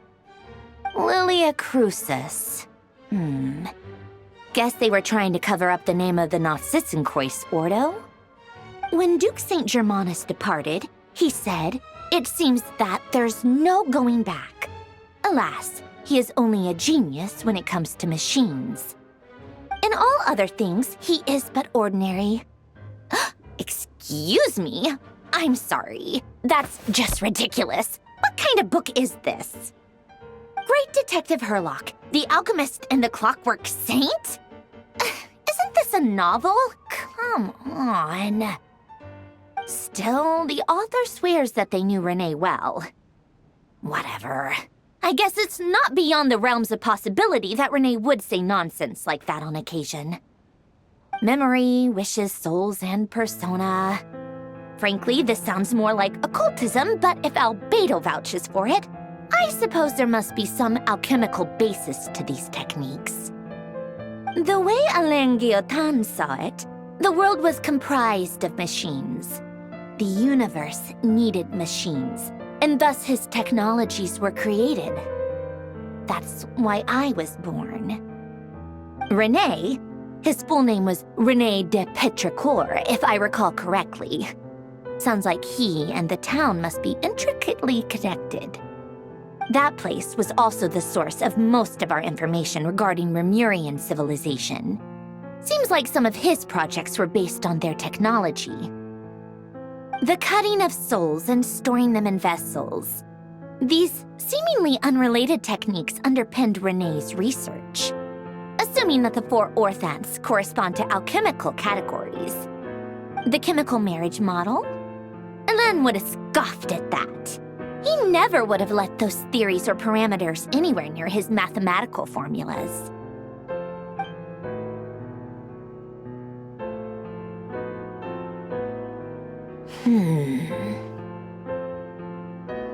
What was Alain's view on René?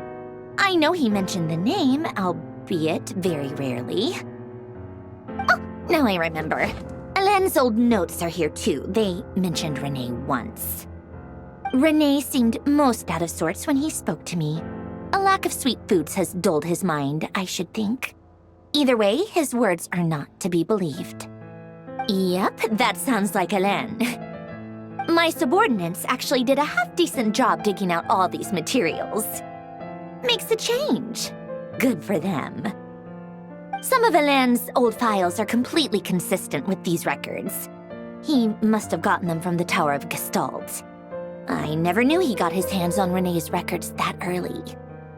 Heh, he may have kept them, but he never even attempted to use them.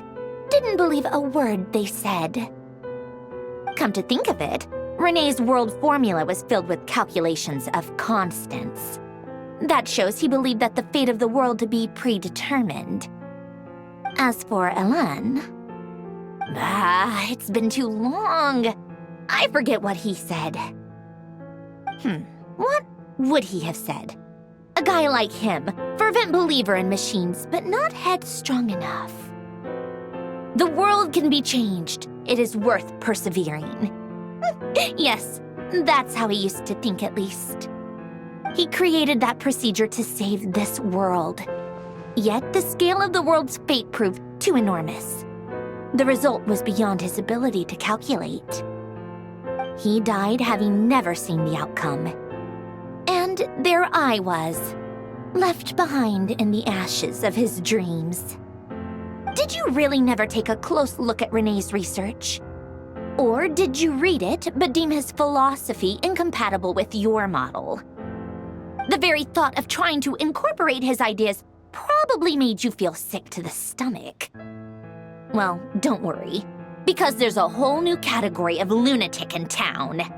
Next to Dottore, every other madman looks sane. You once asked me what I wished for. Should have asked him instead. He's the one pining for things you'd sooner die than witness.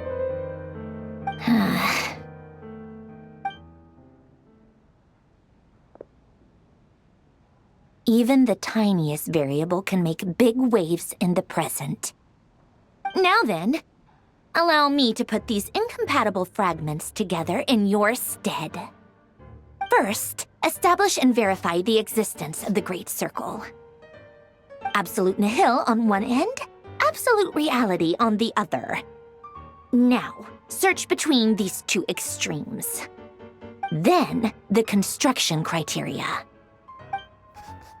Variables. The sparks of civilization shall run out unless we consider introducing variables from outside the system. Input variables.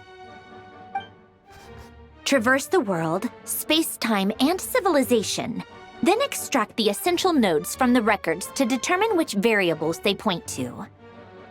The primordial power that differentiated itself from the void. The power of light. Yes, light. Records.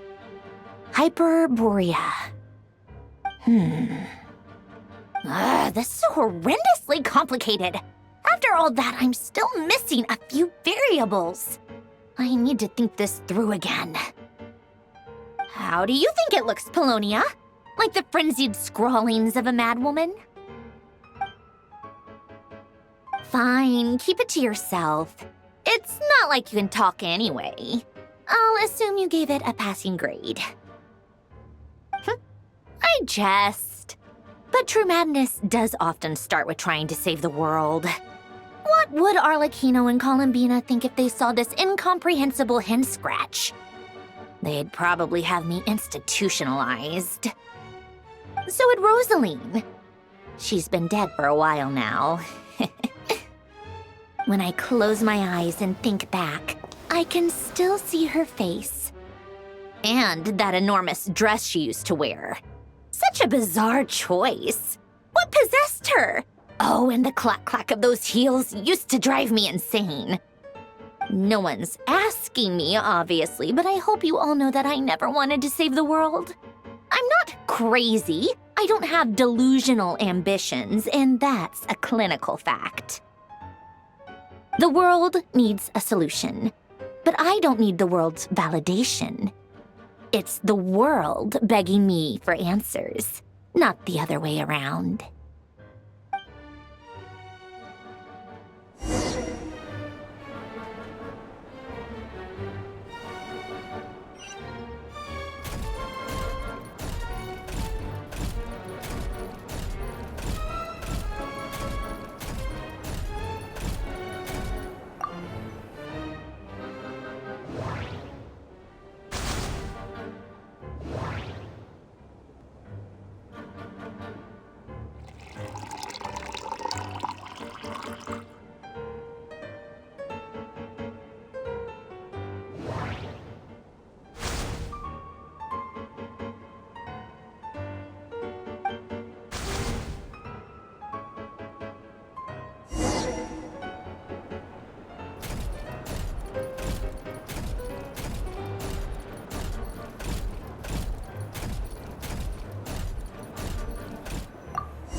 Oh, cookies to go with the tea.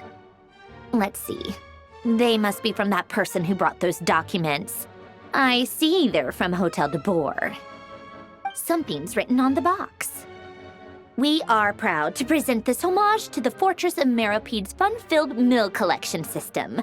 Fortune cookies. Have a lucky start to your day.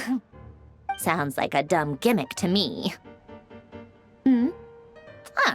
Be early to bed and early to rise. Get plenty of sun and drink plenty of water. Then things will surely go well for you. What? Are you kidding me? Somehow I doubt that an early night and a glass of water is magically gonna save a world on the brink of existential peril.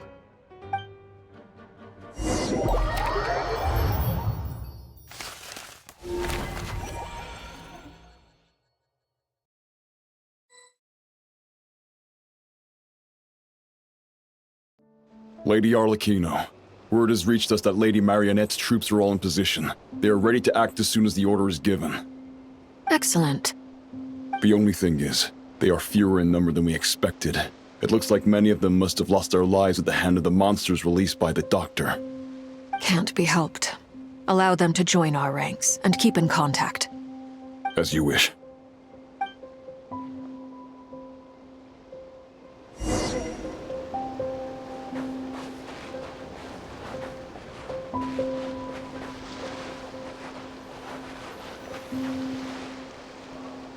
It's been a while, Arlecchino. You look well. Did Dottore really have to build his lab right on the sole path between Snezhnaya and Nodcry? Had to go on a huge detour to stay out of its line of sight. Sounds like an arduous journey. I assume you've brought word from Her Majesty? Of course, all part of the job. Firstly, the Tsaritsa has authorized Fatui Internal Affairs to review Dottore's case. They will reach a formal verdict on whether he has turned traitor and whether he poses a threat to Snezhnaya. While they're working on that, I've been ordered to come and receive the refugees from Nodcry. They are nearby. My team will escort you to them shortly. Great. Aside from that, Her Majesty has a message for you and Sandrone personally. Huh? Where is Sandrone? She stayed behind to work since I was making the trip anyway. It seemed sensible to have one person on standby at base while the other came out to meet you. All right, guess that's just how she rolls. In that case, tell her that the Tsaritsa's decree this time is pretty awesome sounding. I think she'll like this one. Still, I wonder what... Wait, what's that? Did one of our troops turn into a monster? Take him out.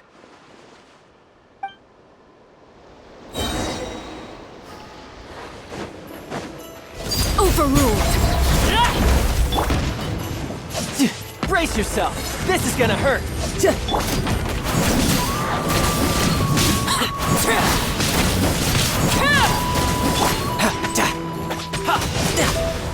You've gotten stronger, Arlecchino.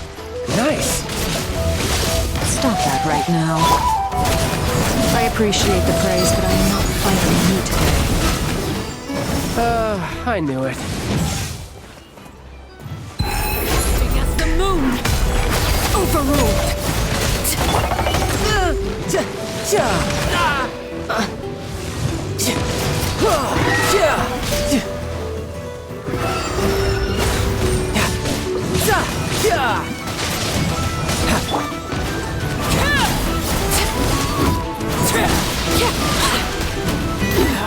Go on. Might. Amateur mistake.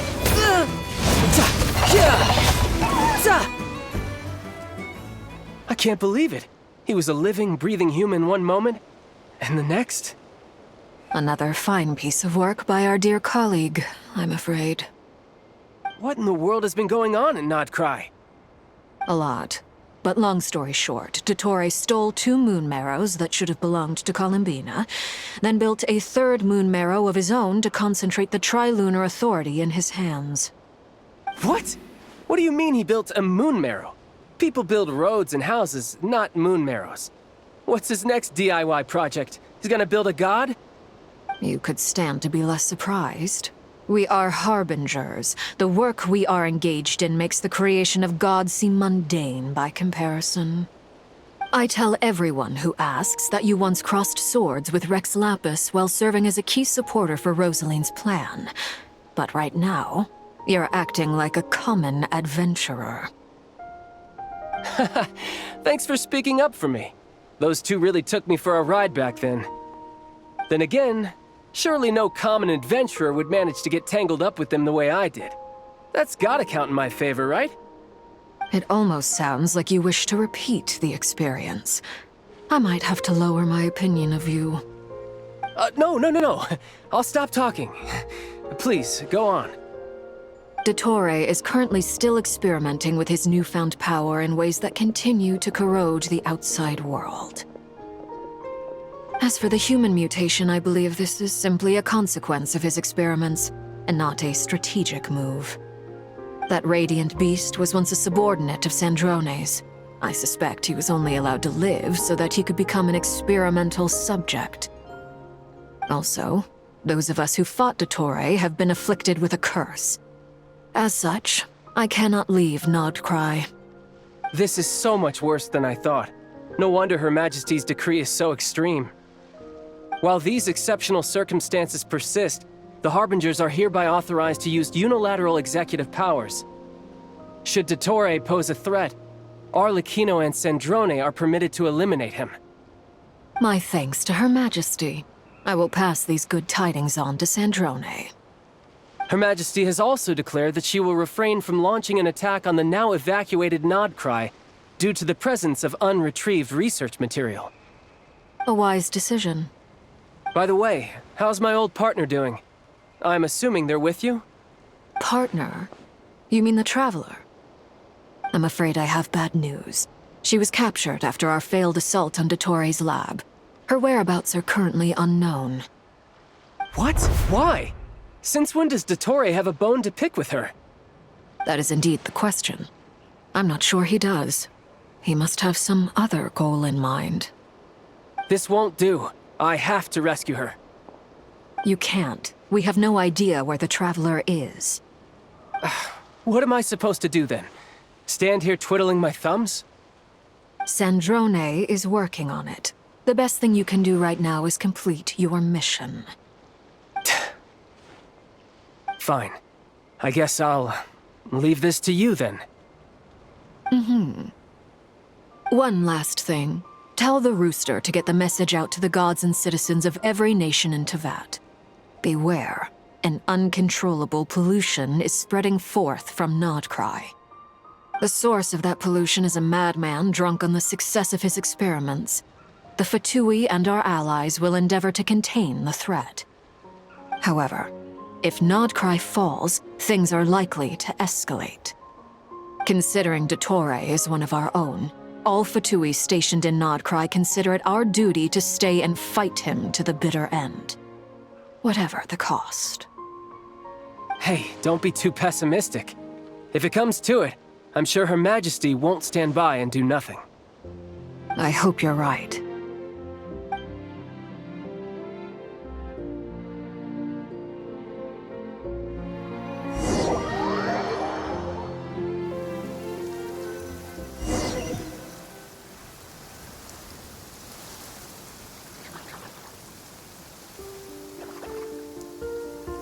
You're right on time.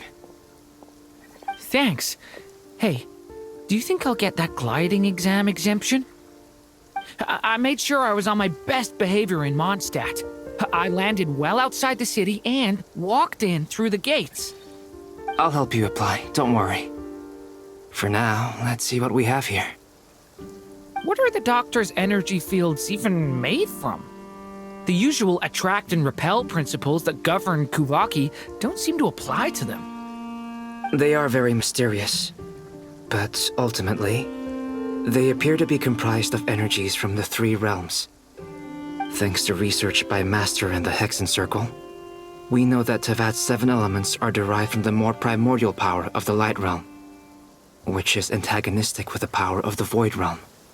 Since you have the power of the Dragon Durin within you, I'm sure you can already tell that this energy field contains no abyssal energy. That's true.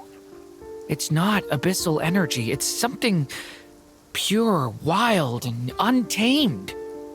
I've been thinking about something. Do you still remember the device that Dory supplied from the Academia when you and Miss Columbina fought Rarier? That was one of the most marvelous feats of ingenuity I've ever seen. The design, the craftsmanship, the material selection. I couldn't fault any of it. Not to mention the operating principles. Surely the most ingenious feature of all. Dory didn't go into detail on how it functions, but I have a working theory. The clue was that Miss Columbina was somehow able to use the pyro energy that you provided, despite the fact that, as a moon goddess, she should only be able to use Light Realm energy in principle. Now, all elemental energy is, of course, derived from Light Realm energy to begin with. Hence, I suspect that the device works by restoring elemental energy to its original state. This presumes a theoretical model of the 7 elements akin to that of light refracted through a prism. Perhaps it is no mere analogy, Maybe there is indeed a prism in this model. I almost wonder if the idea for the device was conceived based on direct observations of said prism. It would explain how such an ironclad design concept was achieved. It is at once a masterwork of engineering and a groundbreaking application of the Academia's latest elemental theories. I suspect only Lesser Lord Kusanali herself could have devised such an ambitious technology. But back to the energy field before us. If this is pure light realm energy, its relation to elemental energy is one of integration versus division. Or you could say that the former contains the latter. Could this mean that elemental energy can dilute the power of the light realm? Should we give it a try? We should.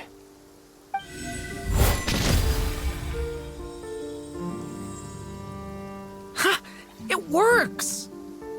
Clear signs of disruption were detected at the periphery of the energy field. This indicates that elemental energy can disturb or even negate the field. Now you try. All right, here goes. It's working! Switch to abyssal energy and attack again. No surprises there.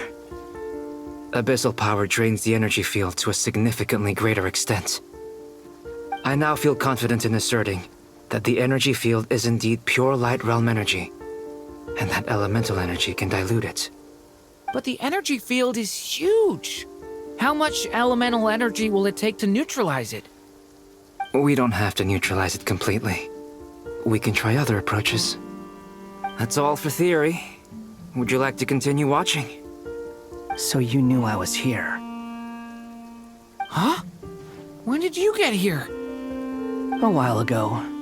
But Albedo sounded like he was working on his thesis defense back there. Back in Sumeru. You can end a person's whole career by interrupting them mid-speech. Very thoughtful of you. I'm truly touched. Could I ask you to lend me a hand? With what? A little test. Try using Anima to unleash a concentrated assault with circular blades, with the goal of breaking through at a singular point. Nice! This time it tore through the field. Tremendous. This is a major breakthrough. Should we go through? We probably shouldn't risk having mutually antagonistic energies in such close proximity. Durin, you stay here and watch the entrance. Hat Guy and I will go in to investigate. Sounds sensible to me. Keep your eyes peeled, Durin. Don't worry, I got this. You two be careful in there. Just give me the signal if you need help and I'll dive right in. What do you mean, signal? It's based on a new alchemical concoction I developed last month. When 2 bottles of it are smashed on the ground together, they emit a blinding burst of light. If it comes to that, remember to shield your eyes with your hat. Glad I asked. Thanks for the heads up.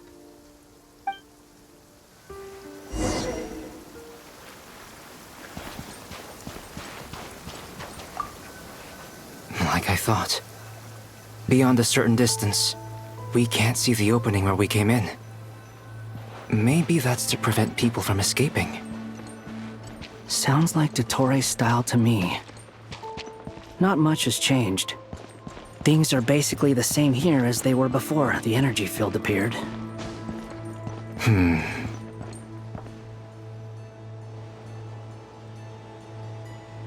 They have no heartbeat and they're not breathing. We can only assume they're dead. But there are no visible wounds. Also, there's an animal squatting next to each body. It's watching us. That's not an animal's gaze. What are you trying to tell us? Doesn't seem eager to talk. I guess maybe it's just an animal after all. Let's keep looking around.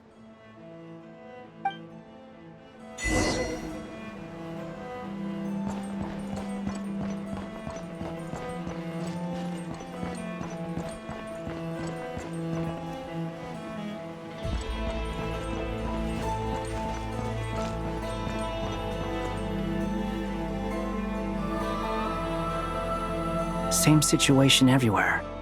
Not a living soul in sight. Just countless bodies with animals standing watch over them. Well, I think we can safely rule out the possibility that they're all pets. Is skirting around the topic your way of showing consideration for other people's feelings? Just being cautious. I don't doubt that you can handle the truth.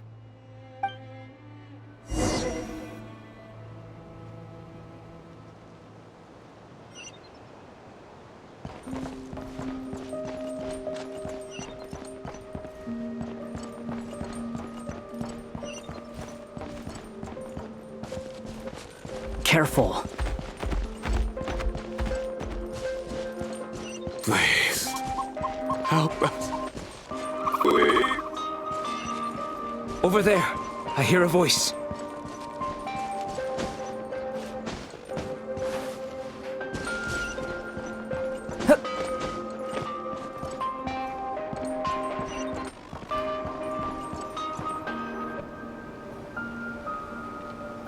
Please, help us. Please. What happened here? I don't know. Suddenly, everyone collapsed. Then my line of sight got lower. I still have some of my senses left.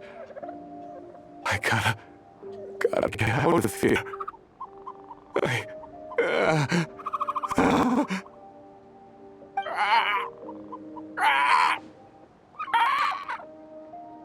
It looks like there's a huge experiment going on inside this energy field. Maybe each energy field is its own giant experiment. Vile. He's swapping human minds with those of animals. Even without the other circumstances, this would be an extremely radical experiment. Those people may have lost their sense of selves, but they are not fully animals either. If they were, they would have left. But instead, their instincts are driving them to remain by their dead bodies. We should go. No sense in sticking around here longer than we need to. Agreed.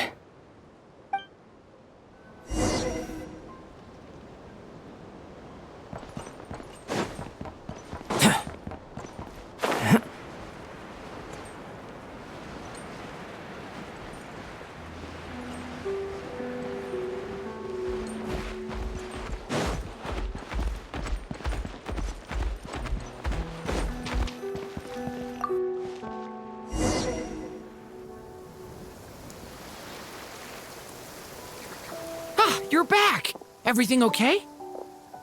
We saw some things that take a strong stomach. Otherwise, we're fine.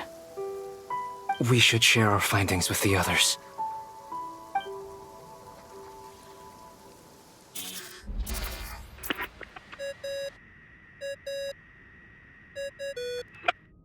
Yes? Who is it? Miss Nefer, it's me, Albedo. We found a way to break through the energy fields. With enough control, it's possible to tear them open using elemental energy. Also, we managed to take a look inside. Dottore is carrying out his cruel experiments on an immense scale. Any residents who have failed to evacuate in time will likely meet a grisly end. Sounds like he's living down to our expectations. Might I ask how things are proceeding on your end? I'm just about to get started. I'll be in touch once I have a result. Understood. Stay safe. I will.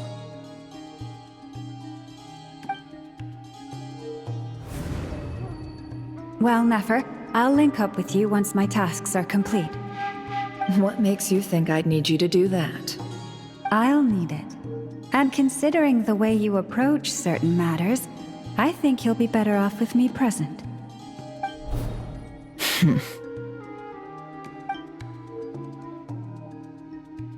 Let's begin. Entering simulation mode.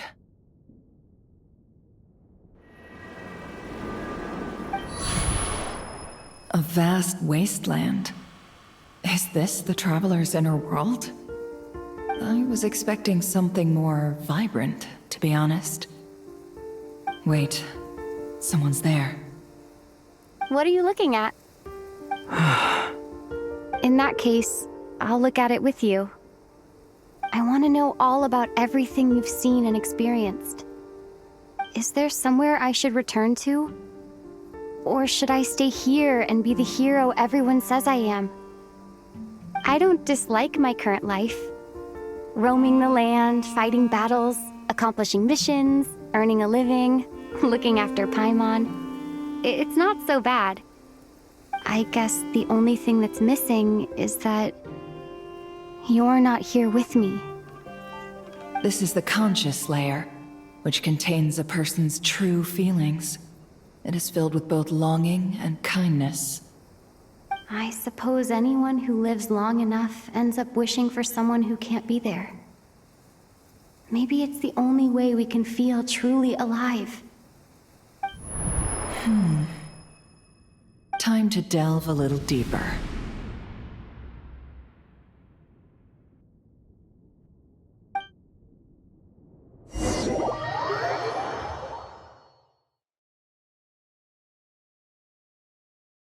Nasha Town is hardly the optimal choice for a place to live, but it has character and a reasonable population density.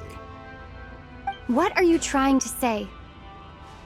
Oh, don't be nervous. I was just thinking where might make a good starting point for your journey. Perhaps I should send you further afield. Conria, perhaps. Conria ceased to exist long ago.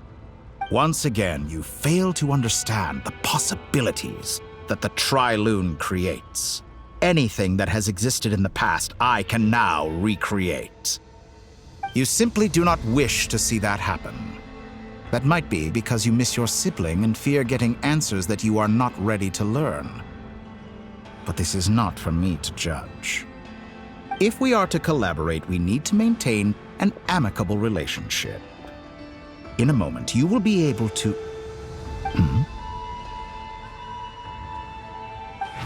Oh no. What are you...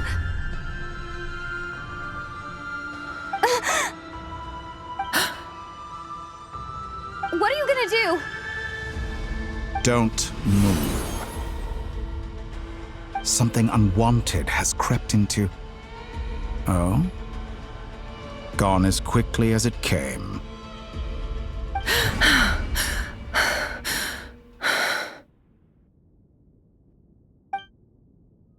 Did you save me?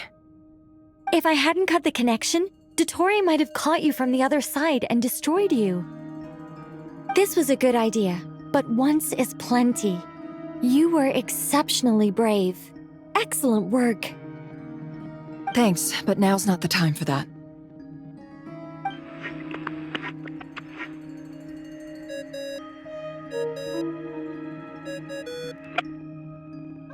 Albedo speaking. I think I know where she is. What is this endless darkness?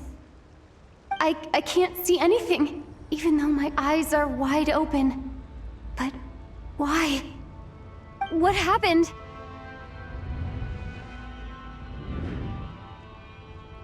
Ah, sorry about that. I take it you didn't notice. Just now, a friend of yours took a little peek into your mind. Could it be Nefer? How did she do it? Did she use something as a medium to connect to me? Do you think she's aware of your current circumstances? Oh dear.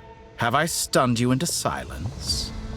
I only wanted to slow down your time a little so I could stop your intruder in her tracks. It would have been nice to capture the spy. I must say, I'm finding the ability to adjust the flow of time rather intriguing. The moment you closed your eyes, time seemed to grow impossibly viscous, didn't it? A whole month passed before you opened your eyes again, but only for you. No one else was affected. I dare say this is something only a god can achieve. Point taken. You've proven once again that you have god-tier powers. Oh, you misunderstand. This wasn't about proving a point. I was testing things out. I find I learn best by doing, and I have to admit, time is not the easiest dimension to control. I only wanted to make you sleep for a short while, but it ended up lasting a whole month. Clearly some finesse is required to wield the authority over time as I wish. I hope you're not angry with me. It was only a month's discrepancy, nothing too serious. Had I been off by a year, a decade, or even a century, that would have been quite a different story. You could have frozen me for millions of years. So much for collaboration. You aren't showing much sincerity. Millions of years? To what end? I wonder if you don't understand humans all that well. They are very pragmatic creatures who understand only that which they can perceive with their senses. If I had you sit here for a week, I imagine people might sympathize. But if I left you here for 100, 1,000, or 10,000 years, the sheer size of that number would cause it to lose all meaning to them. They would not have the capacity to comprehend your suffering, and thus they could not empathize. Unfortunately, while gods do exist in Teyvat, it is ordinary humans that account for most of the population. Their lifespans are so limited, their bodies so fragile. Did you ever really hope that they could begin to understand someone like you? Your long life and unique origins make you fundamentally different from them. How long will it be before they start to treat you like the alien you are? Before you are ostracized, outcast? Alien. Even I feel bad for you sometimes. This world has made you into a slave.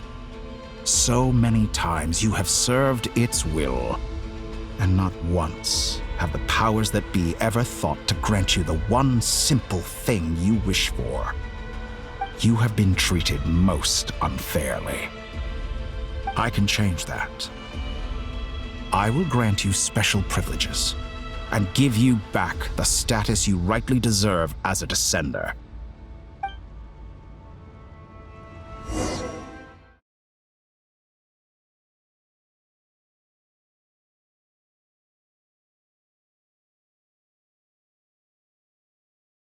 I've entered the past 3 times at this point, but I still have so many questions.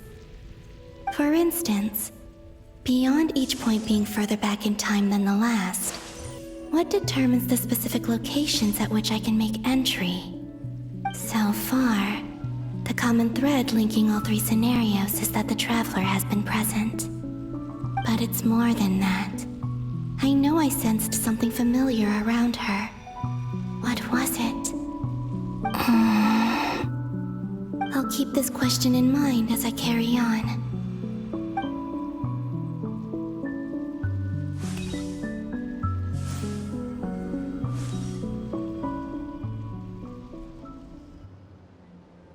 Humans, you never change. Always trying to use powers you neither comprehend nor control. This looks like Star Sand Shoal. Was this before Rerir regained his physical form?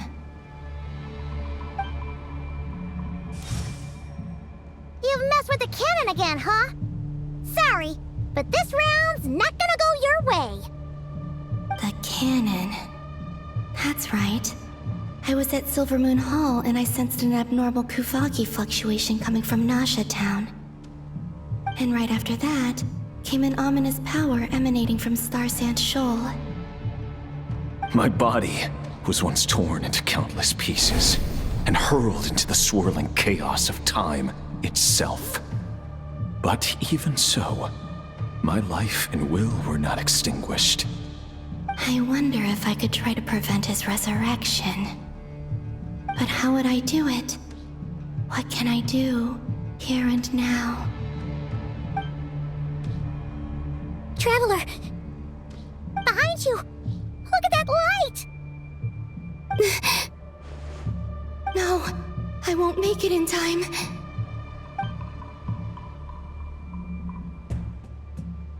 She's using the Kuvaki shield like I taught her. Is she gonna use it to block the cannon's beam? She's strong. I'm sure she can manage. But the force released when the beam impacts the shield might lead to collateral damage. Easy Island. The Frost Moon Scions will be exposed to lethal levels of Kuvaki. A question, if I may. Kind Miss Columbina. When the cannon's Kuvaki beam was deflected earlier, I saw several bolts of energy streak toward Hisi Island, only to be blocked. Did you also have a hand in that? Maybe that really was me after all. Well, future me. But I don't know if I have enough power left. Siki sato pasa sais, niti ipotuvtos.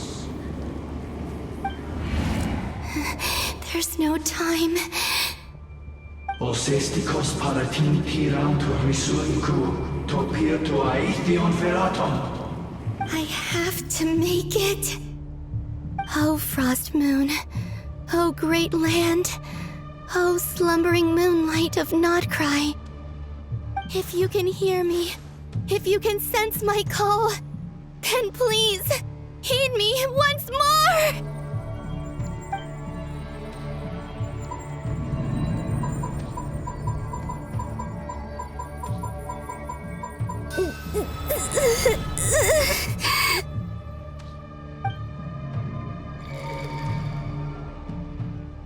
Did it work?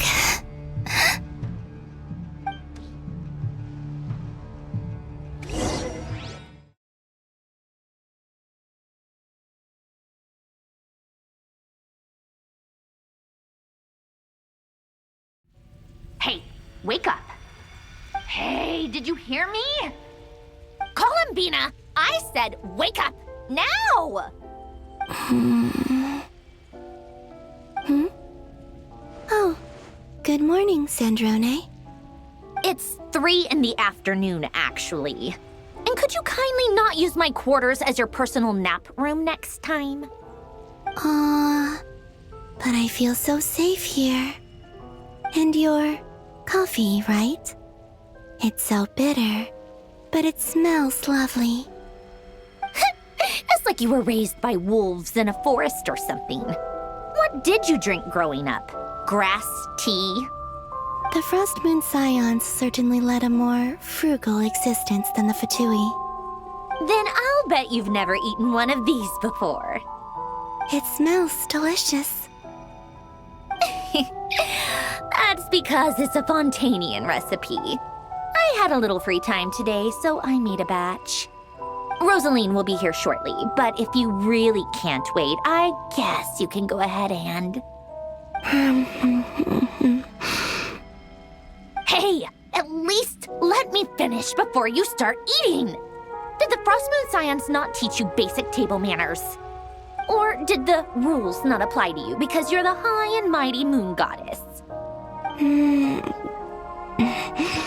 These are so tasty. Of course they are. I made them. I was worried they might contain traces of machine oil. What? You know, there's something I've always wanted to ask you. Why did you leave your old home and join the Fatui? I mean, I'm sure their food was awful. But there's gotta be more to it than that. Well, life there didn't go quite how I imagined. What were you expecting? You're a god. Your followers are gonna make some demands of you, right? Surely you can just answer a few prayers here and there in return for the free food and drink. How bad can it be? Well, would you help other people just for free food and drink? The doctor told me that you were created by a great mechanic, Lord something Fisher. The Lord Artificer. Ugh, some people can't keep their mouths shut. Oh, Lord Artificer. And didn't he have something to do with the, Narcissus? Narcissenkreuz Ordo. Yes, that was it. Narcissenkreuz Ordo. So, would you try to fulfill their wishes? You must be joking. I wouldn't go even if they paid me. I don't even know them. Exactly. Well, I felt the same way.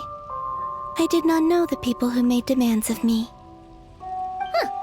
What do you know? We're on the same page for once. In his later years, Alan did ask me if there was anything I wanted to do. If I had any wishes of my own. Well, I don't. And I'm not in any mood to fulfill someone else's either. Who's Alain? He was the...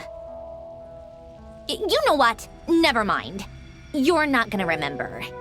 Anyway, the point I'm trying to make is, neither of us is the self-sacrificing type.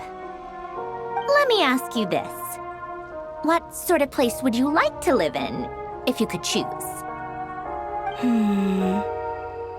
A place where people don't ask me for things I cannot give them. Where they don't worship me, or fear me, but just want to chat with me like a normal person. I'd also like the freedom to come and go as I please. And ideally, it would be somewhere with the smell of coffee and snacks.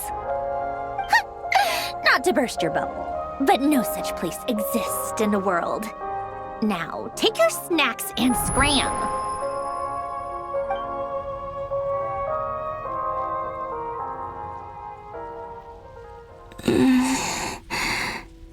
Did I pass out? Of course. I'm back here again. I dreamed of events from my past. Sandrone, Traveler, I miss you all so much. Back there, I guess I managed to harness all the Kuvaki energy on Hisi Island. But how did I do it? Time is flowing backwards here, and I can use that familiar power to enter the world of the past. That mystery ally everyone talked about. It was me all along. I can sense that there isn't much more power remaining up ahead. What lies at the end of all of this? Will time keep flowing into the past? And will I ever find my way back?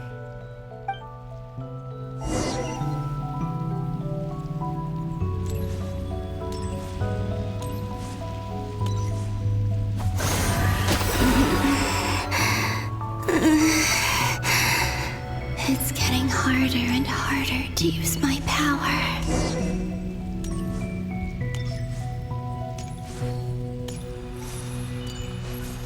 I'm no match for the Abyss in this state. I need to avoid the contaminated fragments.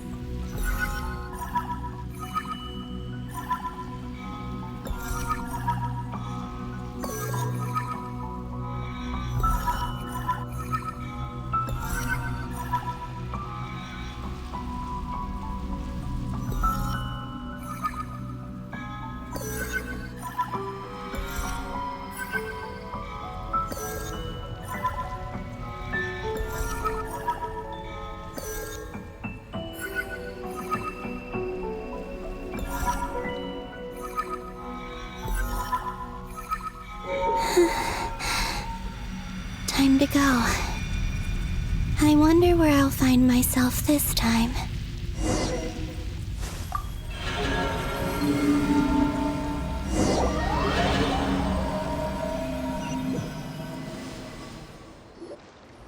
The Final Night Cemetery. This is where Flint's is based. Or not! How are we supposed to read through this many files? Difficult, yes, but it is also our most efficient option. Seems like they're searching for information. Oh, I remember. Flint and Varga talked about some files on the Wild Hunt. Was this my doing too? To expose the true intentions of this Rerir, we need to dive into Notcry's history. Are my actions changing the past? Or are they simply completing a process? Is all of this inevitable? Or am I the one making these decisions? If I choose not to help them now, will it change how things turn out? Hope we don't land on our heads then. They're my friends. I can't not help them.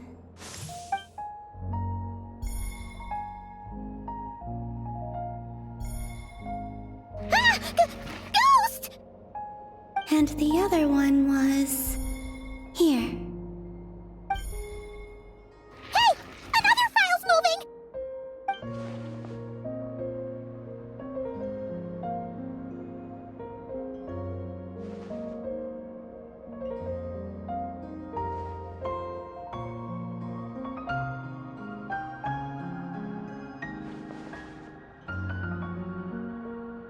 That should do it. Hmm? Luanatar? You can sense my presence? Wait!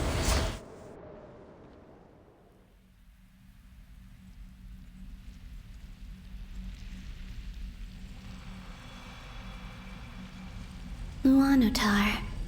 So she's that familiar presence I've been sensing all along.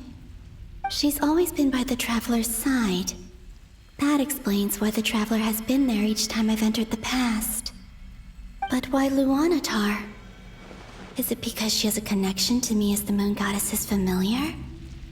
If so, why not any other Kuhenki? That's...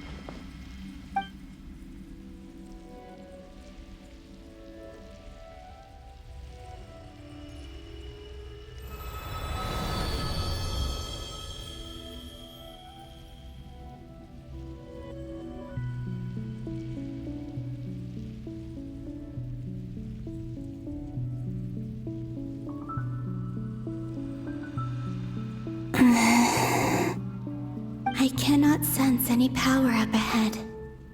Just a void, stretching out into infinity. This is likely my final chance to enter the past.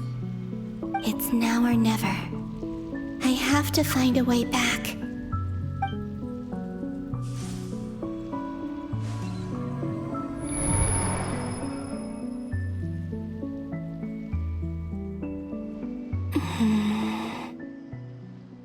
Easy Island? How far back in time is this? Where's Luanatar? I can't sense her presence this time. Oh, seeing Enefa and Aino reunited like that sure was heartwarming. Traveler, Paimon! No, stay calm.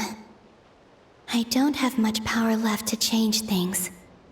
I don't even have that much time left here. Think, Columbina. How do I find a way back? A way back...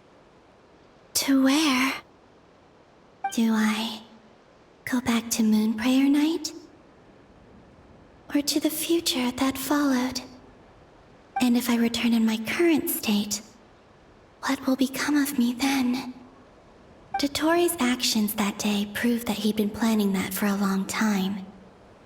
He had already seized the power of 2 moon marrows before capturing me. Even if I managed to get back, how can I fight against him when he wields the Tri-Lune Authority? I can't. If I go back like this, I'll be playing right into his hands. I have to find some way of rivaling the power he has usurped. Wait. Time flowing backwards. The Tri-Lune Authority. Does that mean... I think I know what the final destination of this lunar reflection might be. I know what I must do. Speaking of homes, we must already be close to where the Frost Moon Scions live. The vibe here feels different, just like the scenery. But how do I communicate my plan to my friends? Should I write it down here? No, someone else will see it.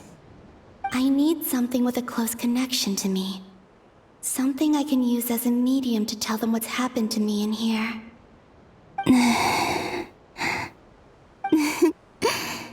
Now it makes sense.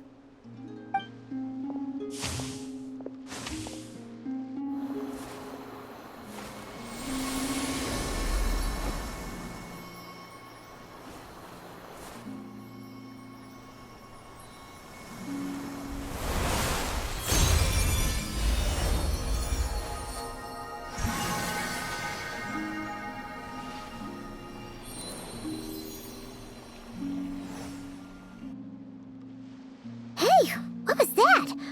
Felt like some sort of breeze blew by, and then the petals suddenly turned into... Huh? It was I who brought Luanatar into being. I gave up a piece of my own soul to create her. That's why I could sense a familiar power from the moment I entered this space. It also explains why she's been present in every past location that I've entered. Because we have a deep connection. Hey there! What's your name? And the reason why there are no more gates to the past after this point is that Luanatar hadn't been born then. No wonder I sensed the trace of a blessing when we first met. But I still didn't recognize the soul hidden within you. Back then, I was just a little lost dove.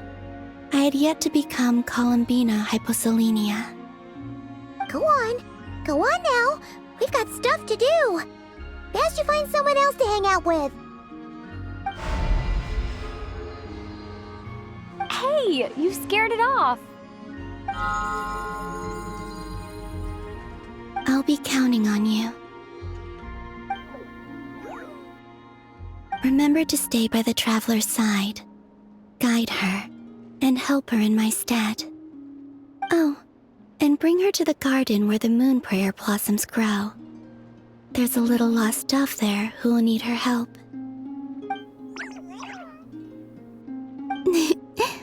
Go on.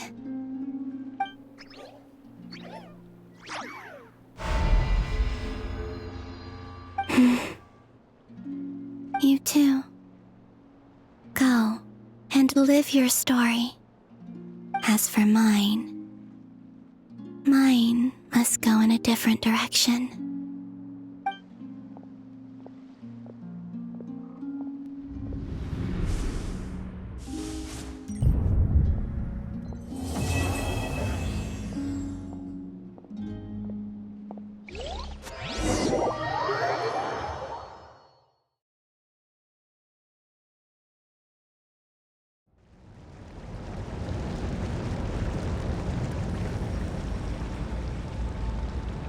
How would you like to experience the thrill of never being held accountable for your actions? You could crush people like ants without consequence, or tear off their heads or limbs as you please. Believe me, such a life is but one small step away. What point is he trying to make? Freedom? But the freedom to kill? To do evil and get away with it? Why would you offer me that? The creation of a world is the ultimate scientific experiment. I have taken my research to the highest level, where I shall be not just a god, but also a servant to many sacred spirits. I shall heed the truth and perform holy deeds. A god's laboratory is the perfect playground, but it needs the right occupant to explore its full potential. Mortals are found everywhere one looks. Not so with Descenders. I'd prefer my first guest to be a distinguished individual such as yourself. And I know you could make the most of the opportunities it offers. So the condition for entering the new world is to take innocent lives. The same dilemma that Rerir once faced. Could I really bring myself to kill others for my own benefit? Rerir did. And look where it got him. Have you made up your mind? I can't do it. Your playground is no place for me. You're putting your hopes in the wrong person. But we both know I'm not quite the hero you say I am either. I have my own reasons for the journey I'm on, and they aren't all selfless. You've grown a lot since we last met, but there are still things you are unwilling to compromise on.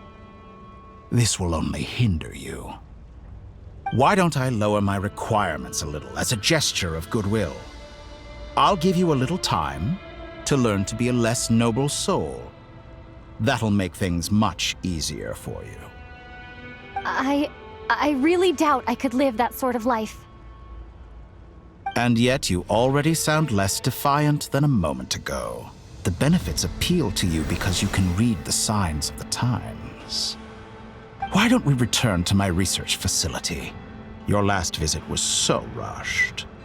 There is much that I have yet to show you.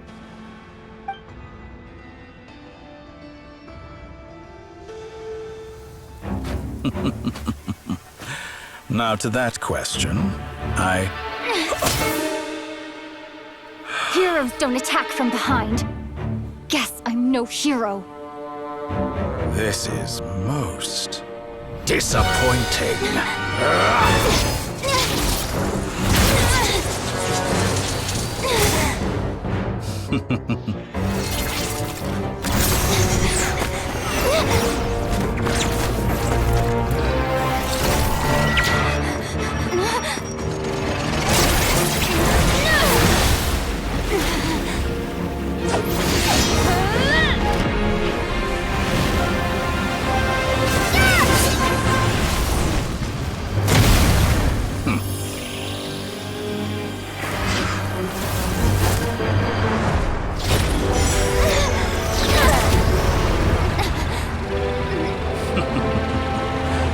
Now then.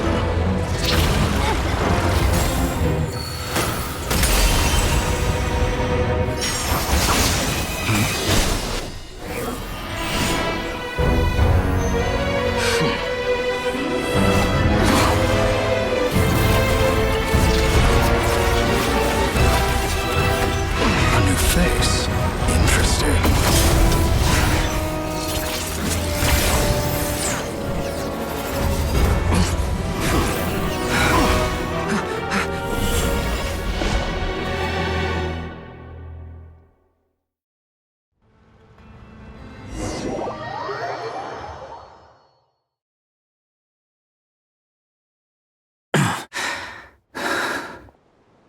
You're still gonna call me Hat Guy after that, huh?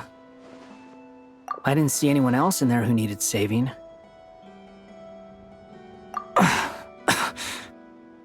It's nothing. I'll be fine. Why are you looking at me like that? Is it that shocking that I'd come to your rescue? I owed you a favor back in Sumeru. Now we're even. Distracting Dottore was tough. I won't lie. He's not gonna fall for the same trick twice. That was my one shot. I'd hoped to use it to take him out. Ugh. I never wanted to obliterate someone more than I do right now. Dottore doesn't recognize me, but his segments were originally made based on an analysis of my operational principles. I expect it's only a matter of time before he figures out what I am. So Dottore doesn't recognize Wanderer, because he deleted himself from Irminsul. Did he really miss his only chance for revenge by saving me? Why the long face? Hey, I'm not blaming you, okay? And I'm not complaining either. Rescuing you and killing Dottore are equally important goals. Everyone would be pretty stuck without you. It's best you live to fight another day. How are you holding up? Are you all right? Hat Guy said to put safety first, so we agreed to run as far away as we could after leaving the energy field, and only meet up once it was safe. You don't look injured. It seems that Dottore didn't do anything to you. All right. Rescue operation complete. Let's head back. There's a lot more work to be done before this is over.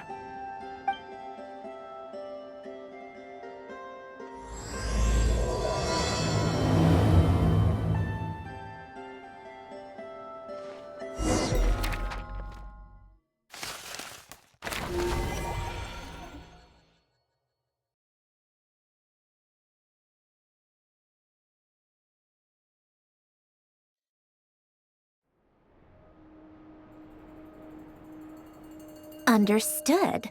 I will bear the Tsaritsa's decree in mind. I don't see what's so awesome about it, though. Does he really think everyone else is as immature as him? I'm not stooping to Tartaglia's level. I thought you might say that. How's your progress? Quite promising, actually. That alchemist Albedo gave me a few ideas. Remember how I asked you to look up some files for me? That stuff on the Natsitzenkreuz Institute. René de Petrichor and Jakob Ingold. Alain Guilton despised René's theories and methods, but he never managed to come up with better alternatives either. So I adopted some of René's ideas. I thought Alain was like a father to you. He and René were mortal enemies, were they not? And what would you say if Lenny and his friends one day learned something useful from someone you utterly detested? I would applaud them for it. That would mean that they have surpassed me. For all we know, Alain Guilton might have thought the same thing. Not that it matters, though. He's dead, and I'm alive. So it's my call to make. Once you die, it doesn't matter how great you were in life. Only the living get to decide what happens next. Hey, come on out. They're back. Huh?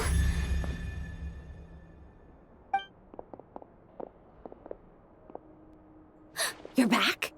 And your head's still screwed on? And you still have all your limbs? What does it look like? Way to keep your composure, madam. Excuse you. I am perfectly composed. Glad you're okay. Yes, it's a huge relief. Worry? Oh, yeah, right. You think we, the Fatui, were worried about you? We were worried sick. Hey! The Traveler and I were already friends. You are free to join this mission in whatever capacity you please, much like your tea parties. It's a laugh a minute with you guys. I must say, I was quite surprised when Mr. Albedo told me he would need no additional aid. We discussed this on our way back as well. I am rarely so unequivocal, but in this case, we had full confidence in Hat Guy. He said he knew what he was doing. Albedo and I pretty much had to just wait outside on standby. Meanwhile, Hat Guy broke into the energy field and rescued the Traveler solo. You didn't have to mention that. Well, I'm thoroughly impressed. You are a force to be reckoned with, Hat Guy. Is she back? Is she really back? Traveler! It's really you! Oh, thank goodness! Paimon missed you so much! You can finally breathe easy, Paimon. It's great to have you back in one piece! Oh, Paimon's been having nightmares the whole time you were gone! Look at them. You know, once you reach my age, there's nothing better than watching a misty-eyed reunion between friends. It's nothing. Same goes when you get to my age, too. I bet Ino and Anefa would be tearing up as well if they were here. Varka, I'm not sure Anefa can cry. Oh, yeah, good point. Hey, your eyes are looking a little red and puffy. Come here, let's hug it out. What? Ew, no! No, thank you. You're not my dad, okay? Knock it off! Everyone, I'm sorry for all the trouble I caused you. But the silver lining is, I didn't come away from this ordeal empty-handed. While I was being held captive, I learned a lot about Dottore's current capabilities and what he plans to do with them. Allow me to explain.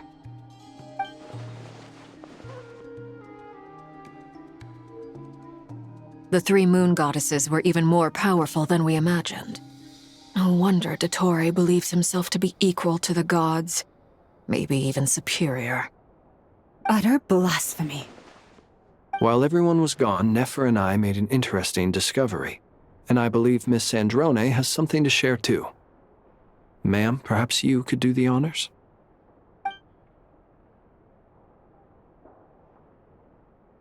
Called it. Getting rid of a pesky troublemaker like her is like trying to clean up after a crumbly cake. It always comes back to haunt you. Our next step is to find a way to bring her back. A place where time flows backwards, with no destination in sight. Surely it must have been created for a specific purpose. But I fear the answers are buried deep into Vat's history, held by great powers beyond our reach. It sounds like she's on a specific path through time, just traveling in the opposite direction to us. The question is, where does that path lead? Or will it keep going to infinity? We considered that question as well. Strictly speaking, time is not infinite. Indeed not. Every road has an end. Nicole! You sure love quietly sneaking in mid-conversation. I do, in fact. It's something I've always done at our mages' tea parties. Quiet, mysterious, and persuasive. You wonder what lies at the end of her road. Well, just as the world has a beginning and an end, so too does time. And so, the end of the road is the moment that Tevat was born. But where Miss Columbina will end up along this road, that depends on where this particular river of reverse time began. What about the original moons and the moon goddesses? Do they have a beginning too? All things do. In the beginning, no moons adorned the sky. It was the Dragon King Nibelung who raised the 3 moons into the heavens, and thus were the moon goddesses born. They were shadows of the planet, born to wield Nibelung's authority and oversee the world on his behalf. They were extensions of his will, manifestations of his majesty. But then one day, they disappeared just as suddenly as they had once been brought into being. Nobody knew where they had gone.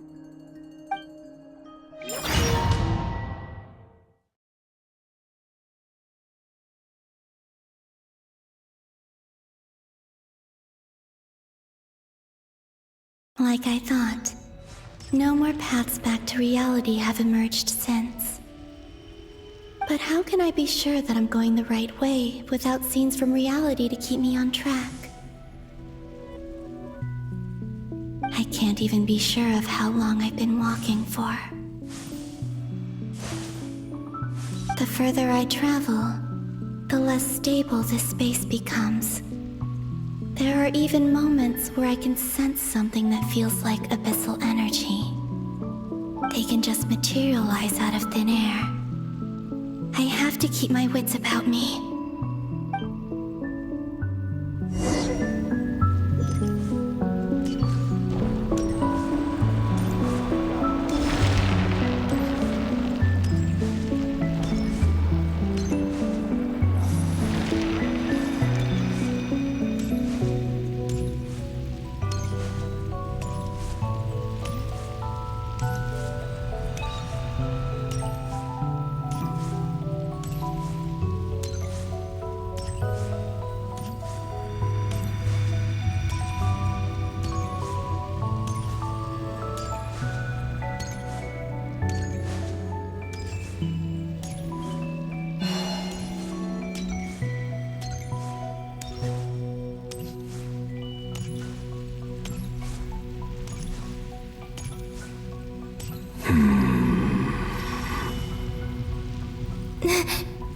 Is that the Ray here of Solnari?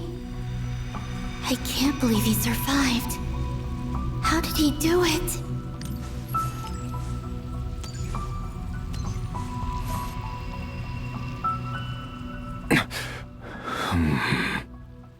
You are the moon goddess. But how? Please, there's no need. I'm not interested in fighting anymore. I find that a little difficult to believe. Yeah. Honestly, so do I. The way you used my own power against me was... It was a brilliant strategy. And then, in the final moment before I was thrown into this space, I got to see an old friend. Mr. Dainsleif. Right. It was so long ago now. But we were friends once. When I first got here, I was filled with hatred, remorse, and rage. How I cursed and devoured. I tore everything here apart. I was consumed by the desire to leave this place and have my vengeance. But to no avail. This is a place with no exit. This is the second time I've entered this space.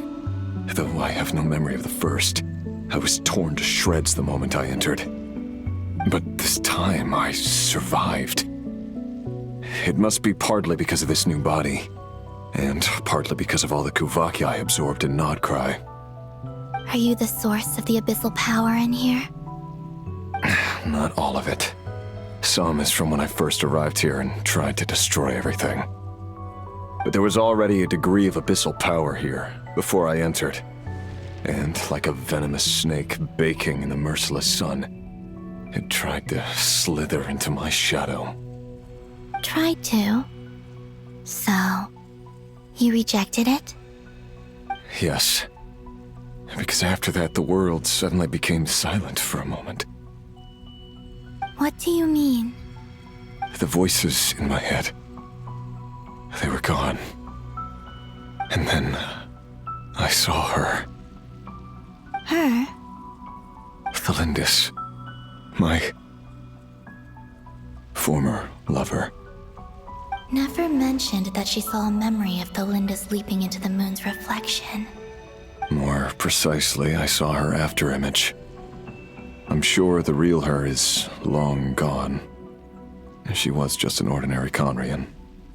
She couldn't have survived here for very long. Anyway, why have you come here? Didn't you know it was a dead end? If I hadn't escaped through the moon gate, my friends would have been in far greater danger. Oh, I see. Because of your power. The power of a moon goddess. What? You'd like to know how I know, wouldn't you?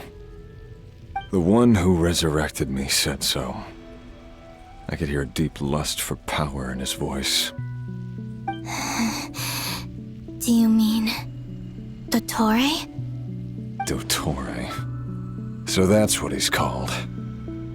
He'd been collecting fragments of my body for a long time, all so that he could resurrect me at the moment of his choosing. I had no interest in his research. But being as corroded by the abyss as I was, we were aligned as far as hunting the moons and recovering my strength were concerned. So that's why the Wild Hunt suddenly became so active in Nodcry. When I left the Fatui in my weakened state, Dottore must have felt that his time had come. Moon Goddess, could I ask a favor of you? What? I know this is a lot to ask, especially from someone who tried to kill you. If you refuse, I won't fight it. But this is the only thing I desire now. Nothing else matters. What do you want? I'd like you to take a message to Thelindis for me. Thelindis? But... Yes, she's dead. But like I said, I saw her afterimage. I can sense that some part of her soul remains here. Far, far ahead. Why don't you go and speak to her yourself? I can't. I don't know why, but I can't move freely in this space as you can. All I can see is a glimpse of her, walking away. Just like the moment when I last saw her in life. In return, I will clear these abyssal obstacles for you. No, not in return. I'll clear them for you, whether you want to help me or not.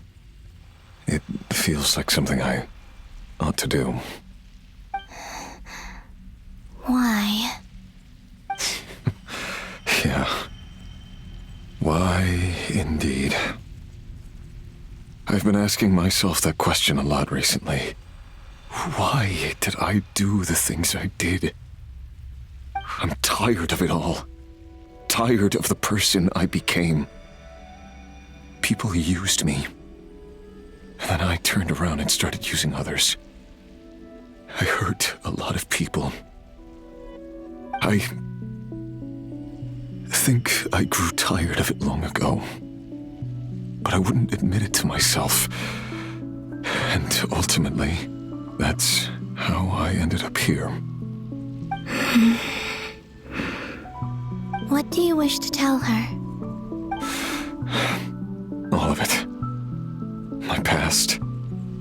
My mistakes. Everything that happened after we were separated. Is it okay if I give her the abridged version? Yeah, I'm sure there's plenty you can skip over. Just tell her the important parts. Whatever you think that means. Like the part where you relentlessly tried to kill us? It's up to you. Love demands honesty. But my relationship with Thelindis was built on lies. We hid too much from each other. But after living my whole life in the shadows, I don't want to hide anything anymore. I will do my best.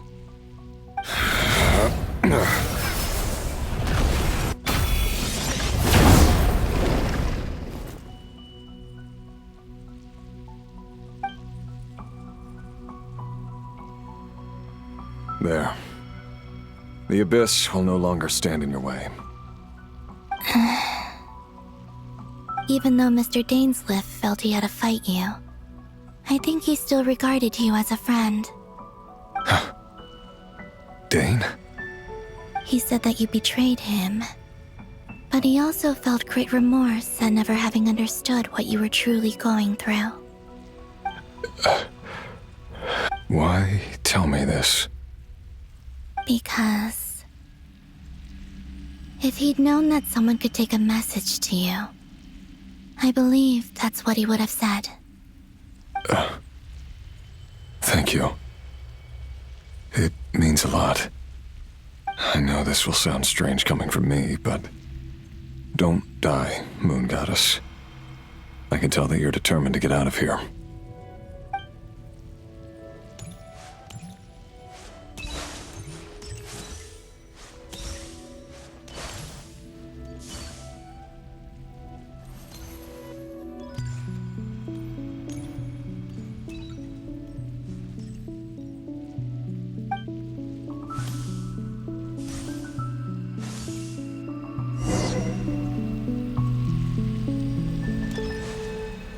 He kept his word. The abyss is no longer obstructing my path.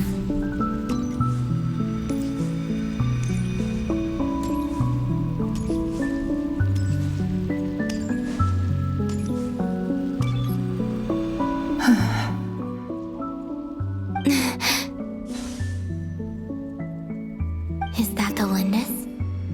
She wasn't far off at all. And yet, they can never meet. Hello, Miss Thelindis. Who are you? How do you know my name? I've never seen anyone else here before. You can call me Columbina. I promised Rerir that I'd bring a message to you. Rerir? My Rerir? Is he well? He's doing better than he was. Better than he was, huh? Sounds like he's had a pretty rough time. Others have had a rough time on his account too. In many cases, their time ran out because of him. And I'm not just talking about the children of the Crimson Moon. So, things got worse before they got better. Could you tell me what happened, Miss Columbina? Are you sure you wish to know? Yes. This is my opportunity to learn the truth. No matter how hard it is to hear, I have to know. I admire your courage. However, time is short. I cannot stay here for long.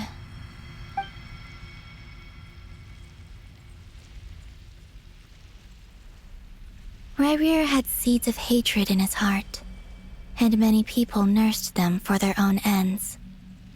On some level, everything he did was to try and find a way to see you again.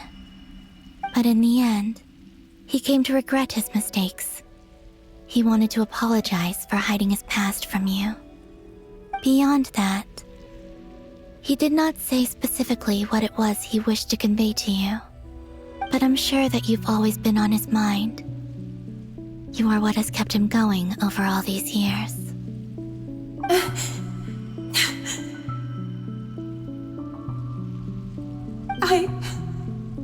I'm sorry, Miss Columbina.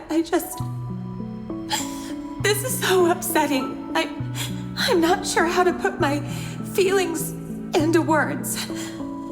It's all right. I understand. Well, that's everything from me. So, I guess I'll be... Wait. One moment.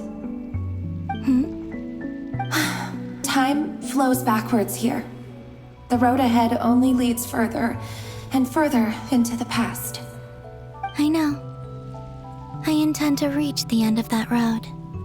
Without a moon marrow, without the 3 moons' power, you won't make it far. Wait, unless... Are you one of the moon goddesses? You could say that. I see. I often think to myself, if life is like a train ride, why haven't I reached the terminus? Where am I even going? And it's not just me, it's this whole place. Wherever it is, it seems like it's existed forever. It's such a mystery. Where is it going? I must seem so ridiculous. I can't answer these basic questions, and yet I jumped right in here without hesitating, only to be torn apart the moment I entered by powerful energy currents. Only my soul remains now. Thinking back, I was suddenly overcome with fear and terror in that moment. Perhaps I too became bewitched by the abyss. I may have been the leverage it needed to control Rayrir. I used to be a researcher at the Universitas Magistrorum in Conria, researching the iridescent moon's marrow. Eventually, I came to the conclusion that time in here flows in reverse. Rayrir was one of the Vinster King's retainers. With me, he was in an impossible position. It plagued him constantly. I wanted to help him escape his lot in life. I wanted him to be happy, so I thought I'd use this place to return to the past. At the time, I thought I could just go back to the day that the Vinster King first found the prince. It was only after meeting the prince that the Vinster King started going too far with his research into the abyss. That was the day all of our woes began. I thought I couldn't kill the Vinster King himself, so I had to find another way to save Rayrir. That's why I wanted to go back, to kill the person who had brought new possibilities to our realm. I'm sure it was a futile endeavor, but the abyss probably enhances the basest human desires. So I naively hoped I could change everything. But I was simply too weak. Like a speck of dust against the whole universe. Look at me. I didn't even survive the journey here. Not physically, at least. I know I'm never getting out of here. But you're different. You can make it, and I want to help you. I owe you that much. How do you plan to help me? Have you noticed the golden energy that exists here? Based on my past research and my observations since coming here, I believe they carry you forward faster. I can share what I've learned and help you understand the pattern in which this energy appears.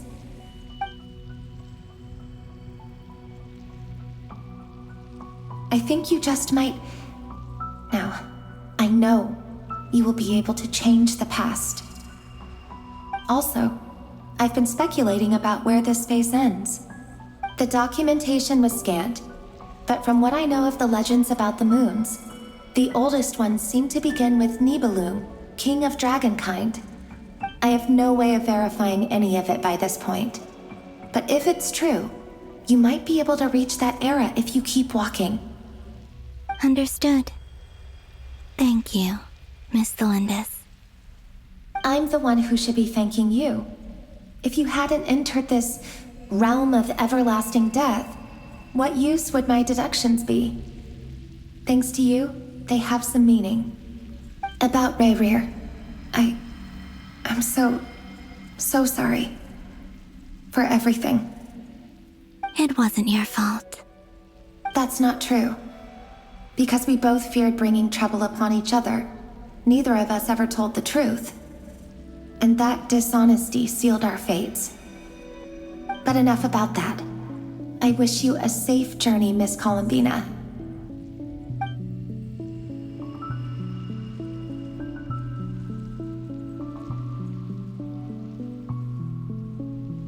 And may the outside world never have to experience pain like this again. Rayrir, you're there, aren't you? I cannot see you, because you exist in the future. I expect we'll be trapped in this prison of space-time for all eternity. But please, gaze upon the past, and then sit for a while. Let's find a place to sit down together, just like we did when we first met.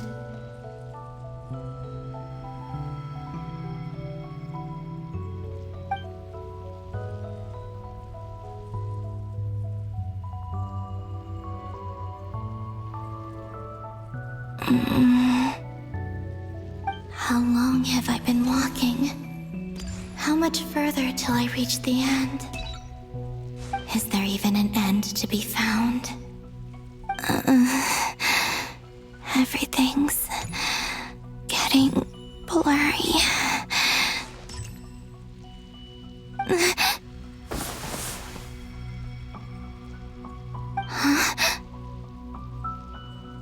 Are you all right, little sister?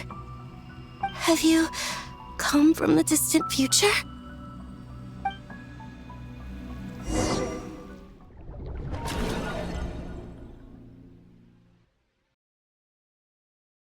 So, how exactly did the moons just disappear? Shouldn't it be a little harder to get rid of major creations like moons? The world is a vast and ancient place. On a certain scale, all life lasts for but a fleeting moment.